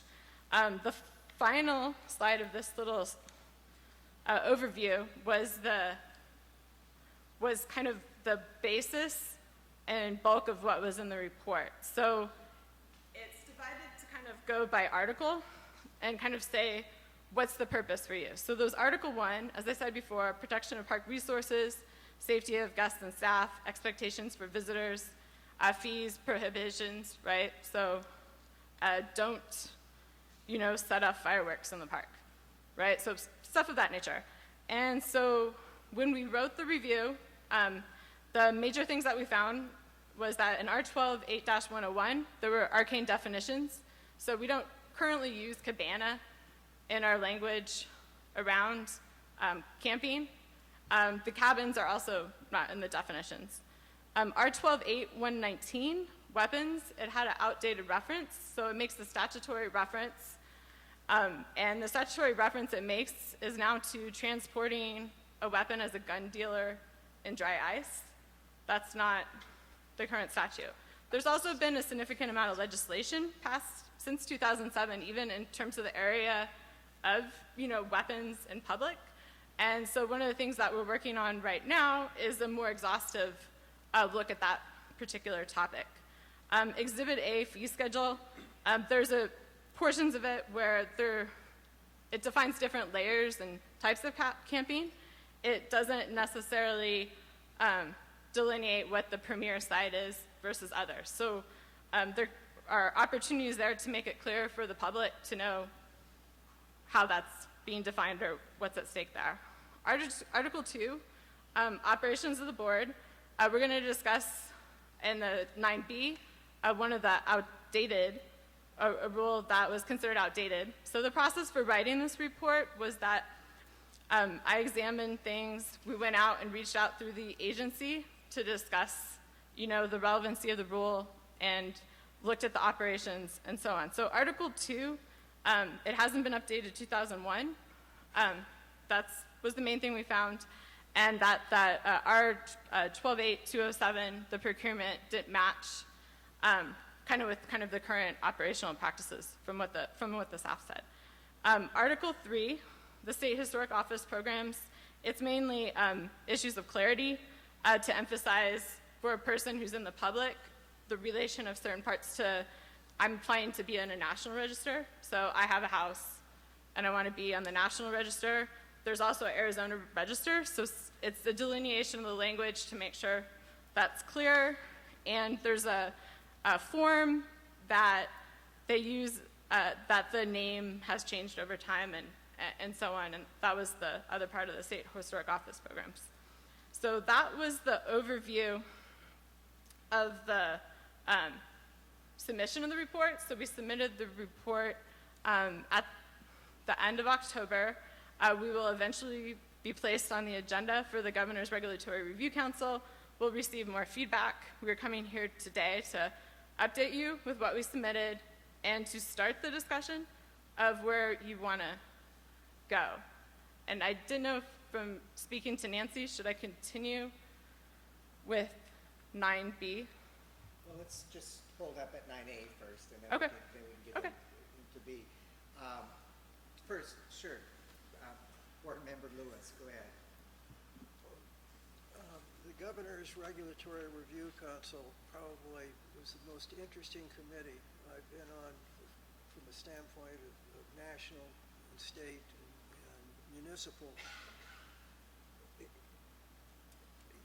It is nonpartisan. There are only maybe, I can't remember, 8 or 12. You're changing the rules and regulations as your proposal. An agency comes before us, they make the presentation, and then we work through the cumbersome aspects of it. We don't understand this. And we have a dialogue with the agency. And maybe 1 out of 5 times, and this was 15 years ago, we'd buck it back to the agency and say, hey, go back to work. I mean, we don't know where you are. It's more confusing than it is.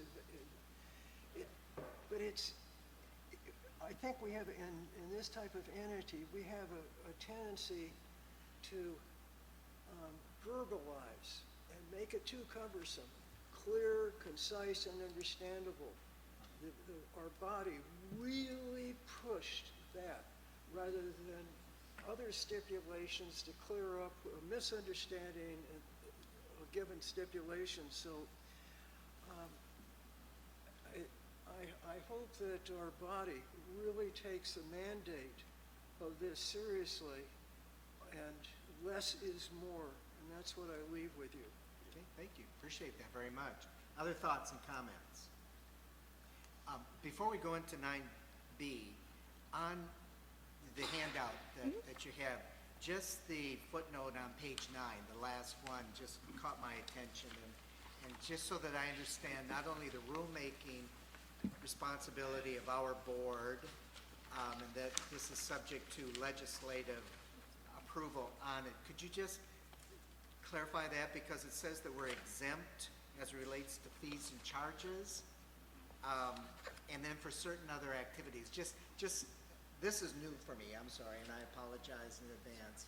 But so that there is sort of a limitation from which we as a board can respond to, at least in this those 2 areas, right? I would not describe it as a limitation. I would describe it as an exemption to limitations All right. in the statute. Okay. So the best way to explain it is this is the regular process. There is a part of statute which provides exemptions to agencies for specific things. In our case, so what the footnote is referring to is that in ARS 41-1005, we have an exemption to rulemaking as it relates to fees and charges. So in terms of that fee schedule, it can be updated in a different, more abbreviated fashion after following another set of rules for public notices and publishing. The fees and charges reference to ARS 41-51105 isn't very specific. There's 22 things in 41-51105. But in general, there have been rules within that whole set of rules in Article 1 that have been exempt from rulemaking and published immediately.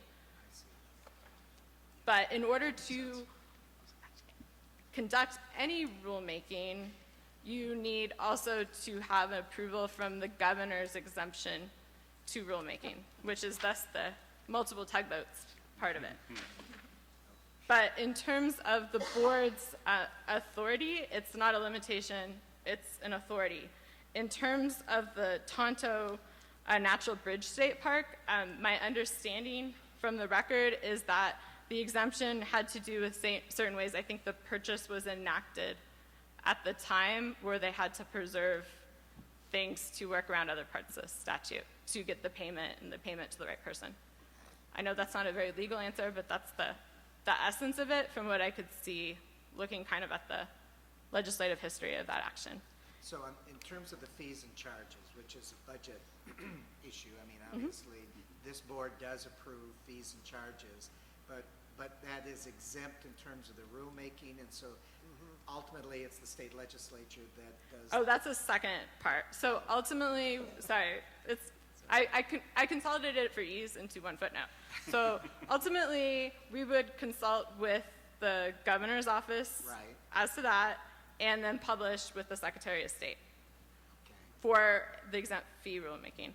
In terms of the rules that are related to the well-being and guests and protection of resources, that is a separate piece of statute, and you would go through the rulemaking, and then, as I understand it, the legislature has a year to veto any of those rules if they so desired. I'd have to conduct more extensive research to understand if that's happened, But that is how the statute reads.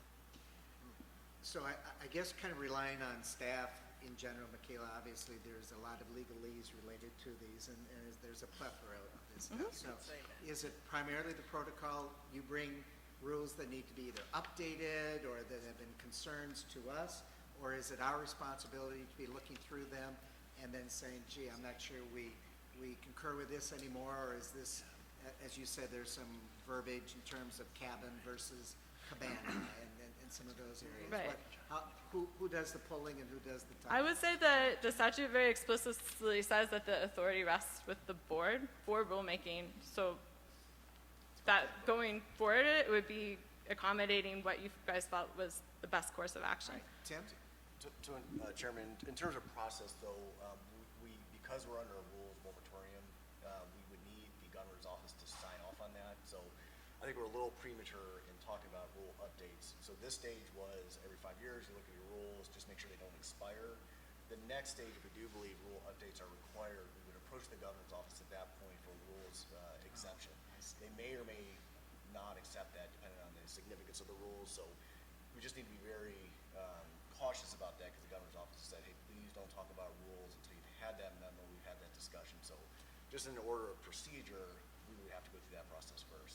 Okay, no, that's fair. I just want to know how it plays out. Right. Because if we're supposed to be doing our homework now or waiting until, What I would say is that we wait, we take a look at the rules, they want just a briefing on what those rules are, what's the impact, and then we approach the board at that point to say, here's what we have approval for that, these are what the rules would look like, and then depending whether it's a public safety rule or just an update to different things, we would take those different pathways. okay, Exactly. that helps me anyway, so. Other thoughts or comments? All right, let's go to 9B then, since this is a specific one that you're looking at for some Great. So approval. 9B was R12-8-207, typo my error, for board concession approval. The rule calls for the appointed board to enter into concession agreements, issue RFPs, publish notices of request, maintain a list of interested parties and notify them, and provide this rule to potential concessionaires. This allows the board to exempt certain agreements from this rule. Our process, as I stated before, was to go out to staff and ask if this was in concert with the current operations. The answer I received was no. That also included from Charles, who had been a longtime employee and seen many different iterations of State Parks Board. And so in response to that, the leadership committee indicated that they were okay with allowing this rule to expire. We're bringing it forward to the board as part of your authority ultimately for rulemaking. So when we wrote the letter in the report, we said that we don't see this practice as consistent, and this rule is outdated, and we didn't review it with the intent to expire, but contingent upon the board. So our current practice is to follow the very detailed Arizona Procurement Code. For those of you that operate your own state agencies, I'm sure you're well aware of that. And so the next page, it has the text of the rule for you to look at. So the action that we were requesting was your approval on letting this rule lapse, and then we would notify the GERC as to kind of what occurred in today's meeting, which is the cover letter that was also included in the packet. Does everybody understand the considered action to having our board have this rule expire formally? That would be our action. Any questions or comments? I have a question. Yes. So then member. who assumes the approval process? Does it go to the executive director, or where does it go then? If it's not with us, where does it lie? I think it relies with the state procurement officer, who will make that decision in reviewing all of the due diligence and all of that. So I think what Michaela's saying is the board at one time, before the state procurement officer had that ability, the board had that ability, maybe others. Well, now the state Department of Administration, state procurement officer now basically runs all of that, or has the final approval on that outcome. So, So they approve the revenue concessions for ice cream sales No. at Lake Havasu? that would still be yours. That would still be yours. So where is that? What do you mean? Written, I don't understand. This is a separate rule, I believe. This is, or a specific rule relating to that concession. So the rule, the board may enter into agreement with the private or public entity for the operation and development of a concession in an area under the jurisdiction of the board, subject to the following conditions. My reading of the procurement code is that there's ways within the procurement code to have an exemption to the procurement code and so on. And so my understanding was that on an ice cream to ice cream level, that you guys haven't been approving concessions, from what I heard from the staff when I, like a concession That's for an ice correct, cream stand. We haven't, so who is? Procurement, sounds like. And so the agency had, in concert with the procurement process, Chairman, sorry, that is correct. So executive director doesn't have that authority as well. That's an authority at the procurement office. So the state procurement officer has that. We have a delegee here as well that also has that authority. So it lies at different levels, but that's not something that can be delegated even to an executive director. So we can look at the contracts, negotiate the contracts, but at the end of the day, it's the procurement officers that actually will sign off on those contracts. So we have a procurement officer in state parks? Correct. Who is that? It's Alita, and then we have Jeff as well, who's in-house as a senior procurement officer. So we have an Arizona Department of Administration chief procurement officer here part-time, and then we have an in-house as well. And they have delegations to sign off on those. And we, pardon me for interrupting, do we have plateaus as to who has to approve it depending upon At what level of the magnitude of? money? Okay, good. Yeah, Okay. Chairman, again, anybody over $1 million has to go to the state. Alita, who's the in-house chief procurement officer, she's authorized up to $1 million to sign off on those. They still have to go through a competitive bidding process, so there's no sole sourcing, things like that. So they ensure that, there's competitive bids, unless it's an emergency, we have different contracts for that. But again, that's all seen through the state's procurement and then in-house. Thank you for that clarification. I'm confused because at what point does the board have to approve of a proposed procurement? What's the threshold? So Chairman, what the board would look at is potentially the contract itself, entering into the park concessions, but as far as actually signing, once that decision's made that this is something the board would want to go through with, the actual signature, the authorization is with the procurement officer. So the state's assuming more responsibility than they ever had before, and so it lies with the governor. I'm sorry, I'm slow. I'm befuddled.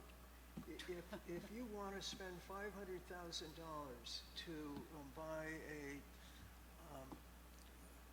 a substantial improvement to a given park, the $500,000 level, does that call to go for the board's approval? Or is it, who ultimately approves it? I'm not talking about audit aspects of it. Mr. Chairman, I think what you're getting at, Orm, would be your approval level would come into the budgeting process. So you'd basically approve the budget or the expenditure of $500,000. What then we would do through the state procurement office and our procurement officers is ensure that it follows all procurement policy, laws, procedures. So you would be approving the amount. They would assume basically making it happen, whereas before the board used to have to do all the bids. I'm sure there were board meetings where you sat around and looked at bids and then made that decision. What the state procurement officer has assumed that responsibility. You all are just kind of approving it at the beginning. And for us, regardless of when we go down the road, if you aren't on board with a concession or the concept of a concession, we're not going to be submitting it down to the state procurement office. So you would be doing the policy level, high level, and then we would make this is the red tape, really, no other way to put it, but All right. necessary red tape. and I just want to reiterate, where we were coming from was from the perspective of we want to partner with people and just making it, very clear. And that was the intent in this. Okay, no, That makes sense. Any other comments on 9B? So is there an actual motion that you are having us consider for 9B in terms of the approving the expiration of R12-8-207? I believe so, but I think I left it on my table over there. I think, so. Well, maybe I can just do it So verbally. you have is- verbally. Is there a motion from the board to approve the expiration of R12-8-207 board concession approval policy? So moved. It's been moved. Is there a second? Second. It's been moved and seconded. Is there conversation, discussion regarding the motion to have this expire? Hearing none. Roll call vote, please. Yes. Yes.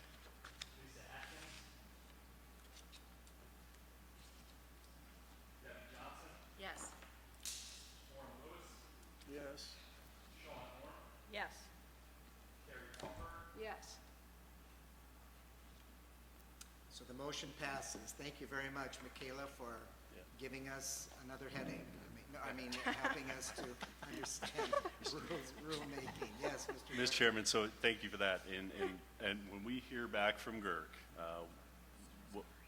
what we say is that, and believe this is really your authority and as the board, and there's probably no more important authority out there, that when we hear back from GERC, we'll be sure to agenda this, and we'll keep you apprised all along the process that Tim and Michaela kind of laid out, so just so you And know. it sounds like you served on 5 years. 5 years, and you survived. Yeah, No, it was the most fascinating board I've served on it because really is.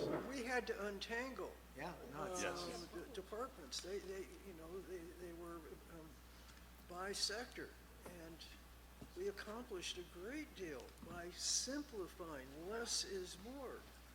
But you have the AG's office, you have the Office of Budget, building, the bureaucracy, yeah. the bureaucracy. Well, thank you. Yeah. Michaela, thank you very, very much. So, Mr. Chair. Yes.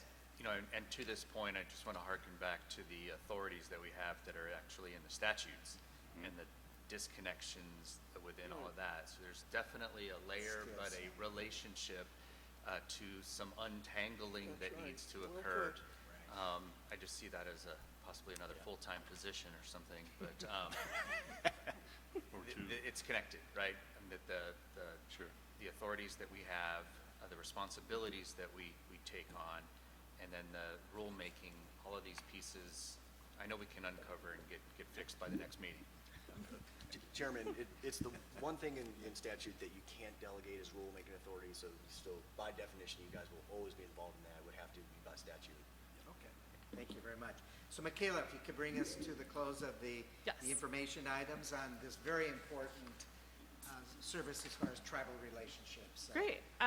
I just prepared a few slides to briefly give an overview of what we've been up to since Bob came to us in February. I think I arrived the last week of January. But I am our tribal liaison, and this stems out of a statute which calls for each state agency to develop and implement a tribal consultation policy, to have a tribal liaison, to report back to the Governor's Office of Tribal Relations on their activities through the year, and to consult with the tribes themselves. And that's what 2 and 3 up on the slide focus on. And the wording is, to the extent practicable and permitted by law, seek input from appropriate elected or appointed tribal officials before undertaking any action or policy that will or is reasonably believed to have the potential to affect a tribal community or its members. So one of Bob's initiatives since coming into office is to build up relationships. So the bulk of what you're going to read in the next couple of pages is relationship building. It's going out, listening to people, talking, and trying to understand what our tribal nations and communities want and how we can work together. And so that's what it goes into. We have 22 federally recognized tribes in Arizona. In terms of tribes that have an interest in properties owned by state parks, it's probably closer to 29 to 31, how you dice out some of the people, some of the nations that have reported that they have an ongoing interest.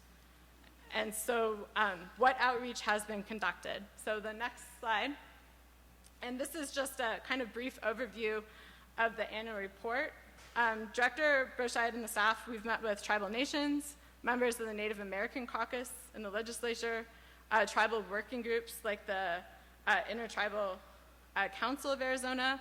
There's a working group of the 4 Southern Tribes that deals with cultural resources. We went down there in the spring. We also were very blessed to have been invited by the Fort Mojave tribe to have kind of a group meeting with many of the tribes along the river this summer. That included representatives from the Chemehuevi tribe, the Hualapai, the Kitsin-Yuma, and the Colorado River Indian tribe. And I think that was probably one of our most, Darla came, Bob was there, but I would say it was probably one of the most heartfelt and where we got down to some of the brass tacks. And I think what Bob would say coming out of that is that relationship building takes time, and also that there's a very strong desire for pre-consultation. But we also heard that there's a desire for ways that we can work together with our shared values, and I think that came up across some of the other meetings as well. The second slide details more of that outreach for you, and training that has been conducted with the state parks staff in the central office. And there's also additional training that was given to agency-wide about cultural sensitivity. And then as the tribal liaison, I've been going out individually to meet with tribes and go to the cultural offices. And so I can say some of the hardest working people, I think, in these states are these tribal consultation officers. So in some cases, these people are teaching the language of their tribe in the morning. They're driving to go look at potential sites that may have, someone wants to construct and may have an impact on theirs. They're serving as kind of the leader of the young kids group to learn a tribal activity. I mean, so it's been a very meaningful experience. I think that we're getting traction. When you're asking where we're going and how is Parks aligning their strategy to partner with the tribes, that's the next slide. What we're working to do now is build a new tribal consultation policy based on what we're hearing and direct feedback from the tribes. We're seeking to pre-consult on projects like Rocking River and others very extensively so that there's an opportunity to have those conversations if there's a conflict on the front end, not after like we've paid for design features and so on. We're emphasizing our openness to collaboration and efforts to get kids outdoors and mutual areas where we could have economic or cultural opportunities that cross over when possible. I've also worked, when we've received comments from the tribes in assisting the tribal nations towards Mickey, towards knowing what access they have to grant resources, or sometimes just technical, like we're interested in a ropes course. Through Mickey's contacts, we've been able to kind of say, hey, these are the people you want to talk to, and things of that nature. We've implemented training, and that is kind of a broad overview. The next slide is what is the vision moving forward? What are we moving towards as we go into the winter? It continues to be developing and finalizing the tribal consultation policy, effectively consulting with tribes on all development processes, and working on fostering park engagement with all nearby tribal communities. So one thing we heard very directly is that tribal communities were very interested in having a relationship with the managers of the park of their area and being good neighbors. And I think everyone understood that things are a process. It takes time to build a real relationship, but I would say for the most part, we're gaining traction and have had some really great conversations with people along the way. I don't know if Bob has anything to cap onto there, but that's the report. Yeah. Excellent. Mr. Chairman, just to add on to what Michaela, she did a great job at summarizing a lot of work, a lot of meetings that we traveled to, but it was, we're trying in the agency trying to create a culture where we're all tribal liaisons. It's not just Michaela's job to be the interaction with the tribe, from our parks to our programs, our granting, public information and education programs. We're all in this, and we're all pulling the rope in the same direction. The other is 22 federally recognized tribes in the state have 22 different ways they want to consult, and we're I snicker, but it's really, we don't want to just say paint everybody with the same brush and everybody wants it the same way. So we're really trying to figure out is what does consultation mean to you as a tribe? And so we're kind of getting into that area, and we're seeing there are 22 different ways to do that, but we're walking with them. It's a very slow process that we're going to get to, I think, a relationship with them that we haven't had before, and hopefully it's a lot better. But there's also a lot of positive things. This isn't just consulting on archaeological resources, just that, or our projects for potential impacts. We're looking at opportunities for grants. Land and Water Conservation Fund grants are a perfect thing to go out onto tribal lands, in fact, and build playgrounds, trails, et cetera. They've shown a real interest in that. But the other is a lot of our parks and our lands that we manage are in that historic tribal, geography, where I'm not sure if you all had seen, but the Department of Interior with a lot of museums around the world have reclaimed a lot of those tribal artifacts that were housed in museums since, I think, the turn of the 1900s. That is all coming back to these tribes. I think the Hopi are probably the biggest recipient of that, but we've reached out and said we can repatriate those items on state park lands. And so it's a much bigger partnership than just we want their okie dokie on our construction projects. And so we're really looking at this holistically broad, but specifically tailor these to those 22 individual tribes. And it's going to be a lot of work. It's not going to rest on one person or two people. It's the entire agency needs to be, believe in this, and it's a culture change where we're all going to strive to be better partners in that aspect. So, Any comments of the 4 or 5 remaining of us? Just a quick question. So you're calling this a new tribal consultation policy with a small p? I think it's probably a policy with a capital P, but I wrote it in the evening, so I would use that as my guide for my To be punctuation. honest, I would prefer the small p right now because I'm not sure that the capital P seems to be far more restricted to what you were just talking about with 22 different tribes, and they all have different relationships. And so I'm wondering, is it more of a practice than it is a policy yet? We or- have to have a filed policy that's with the State Office of Tribal Relations Right. because they want performance metrics tied to it. So I think the way to imagine what Bob was saying is that there'd be a broad policy and that we would come to agreements in the And normal that's something summer that you would government bring to way. us. Yes. right, Yeah. absolutely. That'd be great. And by the way, thank you. I mean, this is critically needed, and it needs to always be sustained. Maybe at a future meeting, I know this is a future agenda item, but particularly with respect to the sensitivity training that you're giving to your staff, just to have someone come in and kind of tell us what that's all about and how that is, because, I mean, these are things that we just don't want to see in the newspapers for any reasons Right. at all. And the other question I have, is there any recruitment into the Indian country for employees coming from various tribals to apply for and be designated into some of these park areas? I would say I think that's something we've all, Bob has told me to offer as we go. Like, we can't say, hey, here's a job, but to say, like, we want to connect with your office. We want to create those kind of relationships where you know what's available and how we can work together. I do know that over time, at different points in time at Hamalavi, there have been tribal members who have worked there.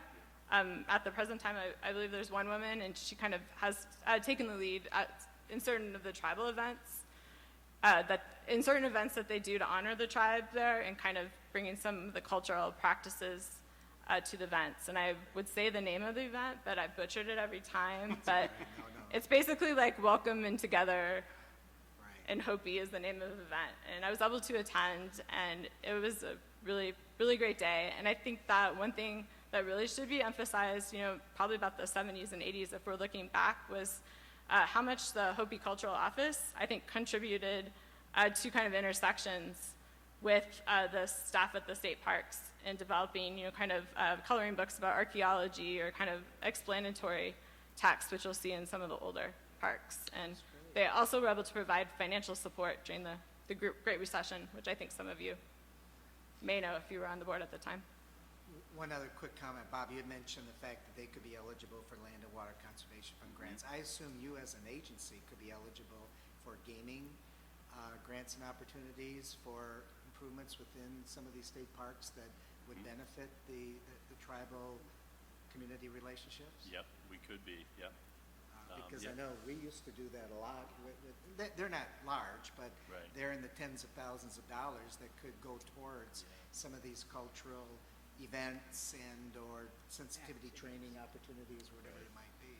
Yeah, Chairman, one of the other things, you're right, and one of the other things that we looked at this year, we just bureaucratically couldn't make it happen, was the free park passes to foster families.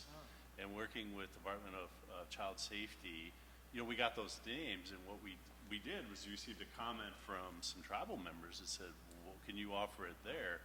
It's a different program. It's not regulated by the state, it's regulated by the tribe. And so it wasn't as I won't say it wasn't easy at all, but it wasn't as easy as an agency producing a bunch of names that we could get passes to.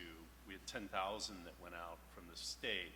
The tribe does things a little differently, and they talk about kinship and those things, and some are not on the books, and sometimes the books aren't as straight and easy. So we really tried to make that happen this year, but they really showed an interest.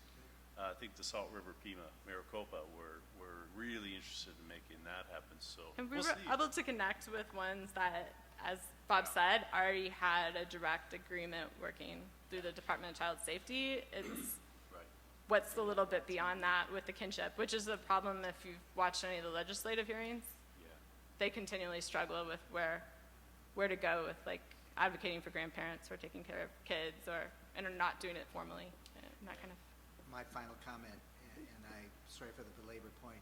Obviously, we do have some state legislatures that are of Native American heritage. Are you briefing them on these efforts so that they're well aware of what you're doing? Yeah. Good. Yes. Okay, excellent.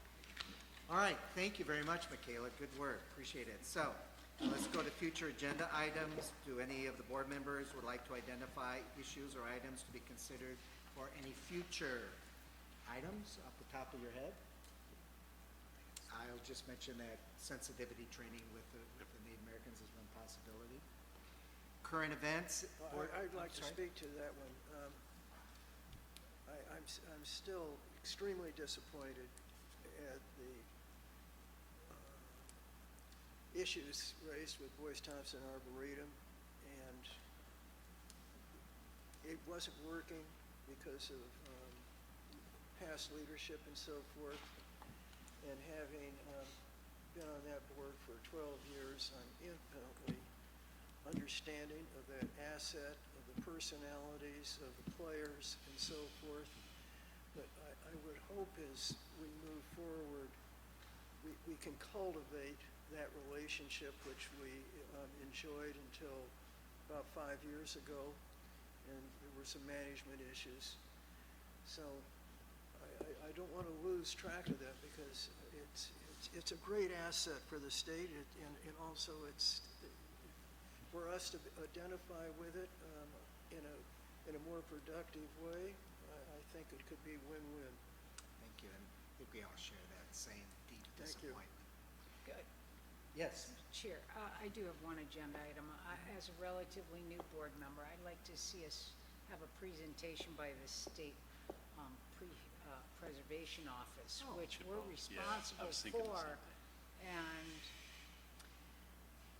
excellent, no, don't and we have do a lot of bring knowledge Director of what we Leonard do in, to and- support It's a good, them. we'll make that happen. and I think their conference is coming up too, isn't it, and coming up in Tempe, the State Historic Preservation? June? June, yeah. Yeah. It's in Tempe, isn't it, or something? So Yeah, we you're can right. maybe combine the two, yeah, excellent. We could do that. Okay, thank you. Any other items? All right, call to the public. This is just an opportunity. I didn't receive any slips from anyone, so the public is invisible today, all right? Future meeting dates. You have a schedule of dates that have been penciled in for 2020. We still have December 13th, I believe it's December 13th. 12th? 12th, I'm sorry, as the purported retreat date. And my suggestion to any of the board members are to submit to me just one-on-one thoughts that you would like to see happening at that retreat. Site to be determined away from these wonderful palatial offices of the State Parks Board into an actual state park so that we can get into the property. Any comments at all about future meeting dates? Thank you very much for doing this. Sure. This helps our stakeholders put it on their calendars as well. It does, Chairman, and exactly what you said is those are proposed dates. If you all can go back, see if if there are some glaring conferences or something that creates a conflict for a lot of you, we can change those. Like Chairman said, they're penciled in, but go back and review, and then what we'll do is have this on the next agenda for approval, so that way they can be vetted instead of we just throw dates at you and say make it or you can't. And then we'll come back and then vote and approve those. And then, like you said, if there's not a need to meet, then it would be your prerogative to make that call. And so I wanted to give you guys a crack to see if we looked at our dates. We tried to make sure they avoided some big issues, but it didn't help for you guys. But I want to give you that opportunity. And a caveat to that is that these meetings aren't to be held just here, that we have the opportunity on a quarterly basis or whatever to be able to go out and get around the state. Yeah, So, Chairman, thank you for reminding me. We heard you all last time. I think we can propose is possibly 3 out on the road, we'll call it. It's hit various corners of the state, but I think what we're going to do between now and then is we'll come back. If you want, it's logistical, right? We want to make sure if we want this broadcast on the internet, we need to make sure we have internet at some of these places, and that it's of a right speed. Things like that, and then give you about 3 options and just see what you guys think, but we'll come up with sort of a process for determining where we go and where we stay. And then there's also, like we talked about, there's a financial consideration. I don't think it's the only one, but it's setting everybody on the road and staff on the road is going to cost money. But we just want to make sure you all are voting on this with eyes wide open on it. So. thank you very much. So a Yes. question, it appears they're just typically the second Thursday of the month per Right. this schedule. Same as this year. Yes. But we didn't want to assume that those dates are still good for you all, so. Well, this helps. This helps get it on the Okay, calendar. So, good. we do not have an executive session opportunity today. Oh, Chairman, there's one notice on the agenda. Yeah. Oh, my gosh, I'm sorry. So is there, we need a motion to move into, now, we do have a quorum. I want to make sure that if we're going to move into executive session, so we have the 4 We've here. lost 3. Lisa, are you still on the phone? No, she emailed me. No. No, she's not. So there's 4 of us. So, So I believe 4 is the absolute Minimum. cutoff for Yeah. each right, quorum. that's a quorum. So no Okay, one so can leave. is there a motion then to go into executive session? Mr. Chair, I move that we move into executive session for the consideration as noted on the agenda. Is there a second? I'll second. Go ahead. There's only the 4 of us here, so all those in favor signify by saying aye. Aye. The motion passes, so we will go into executive session. Sorry about that.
And what I would like to do is to entertain a motion on the recently held executive session.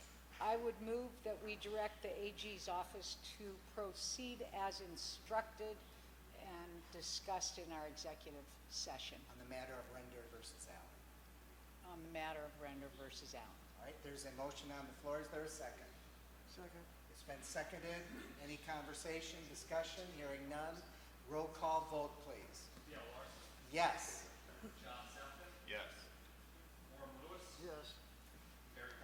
Yes.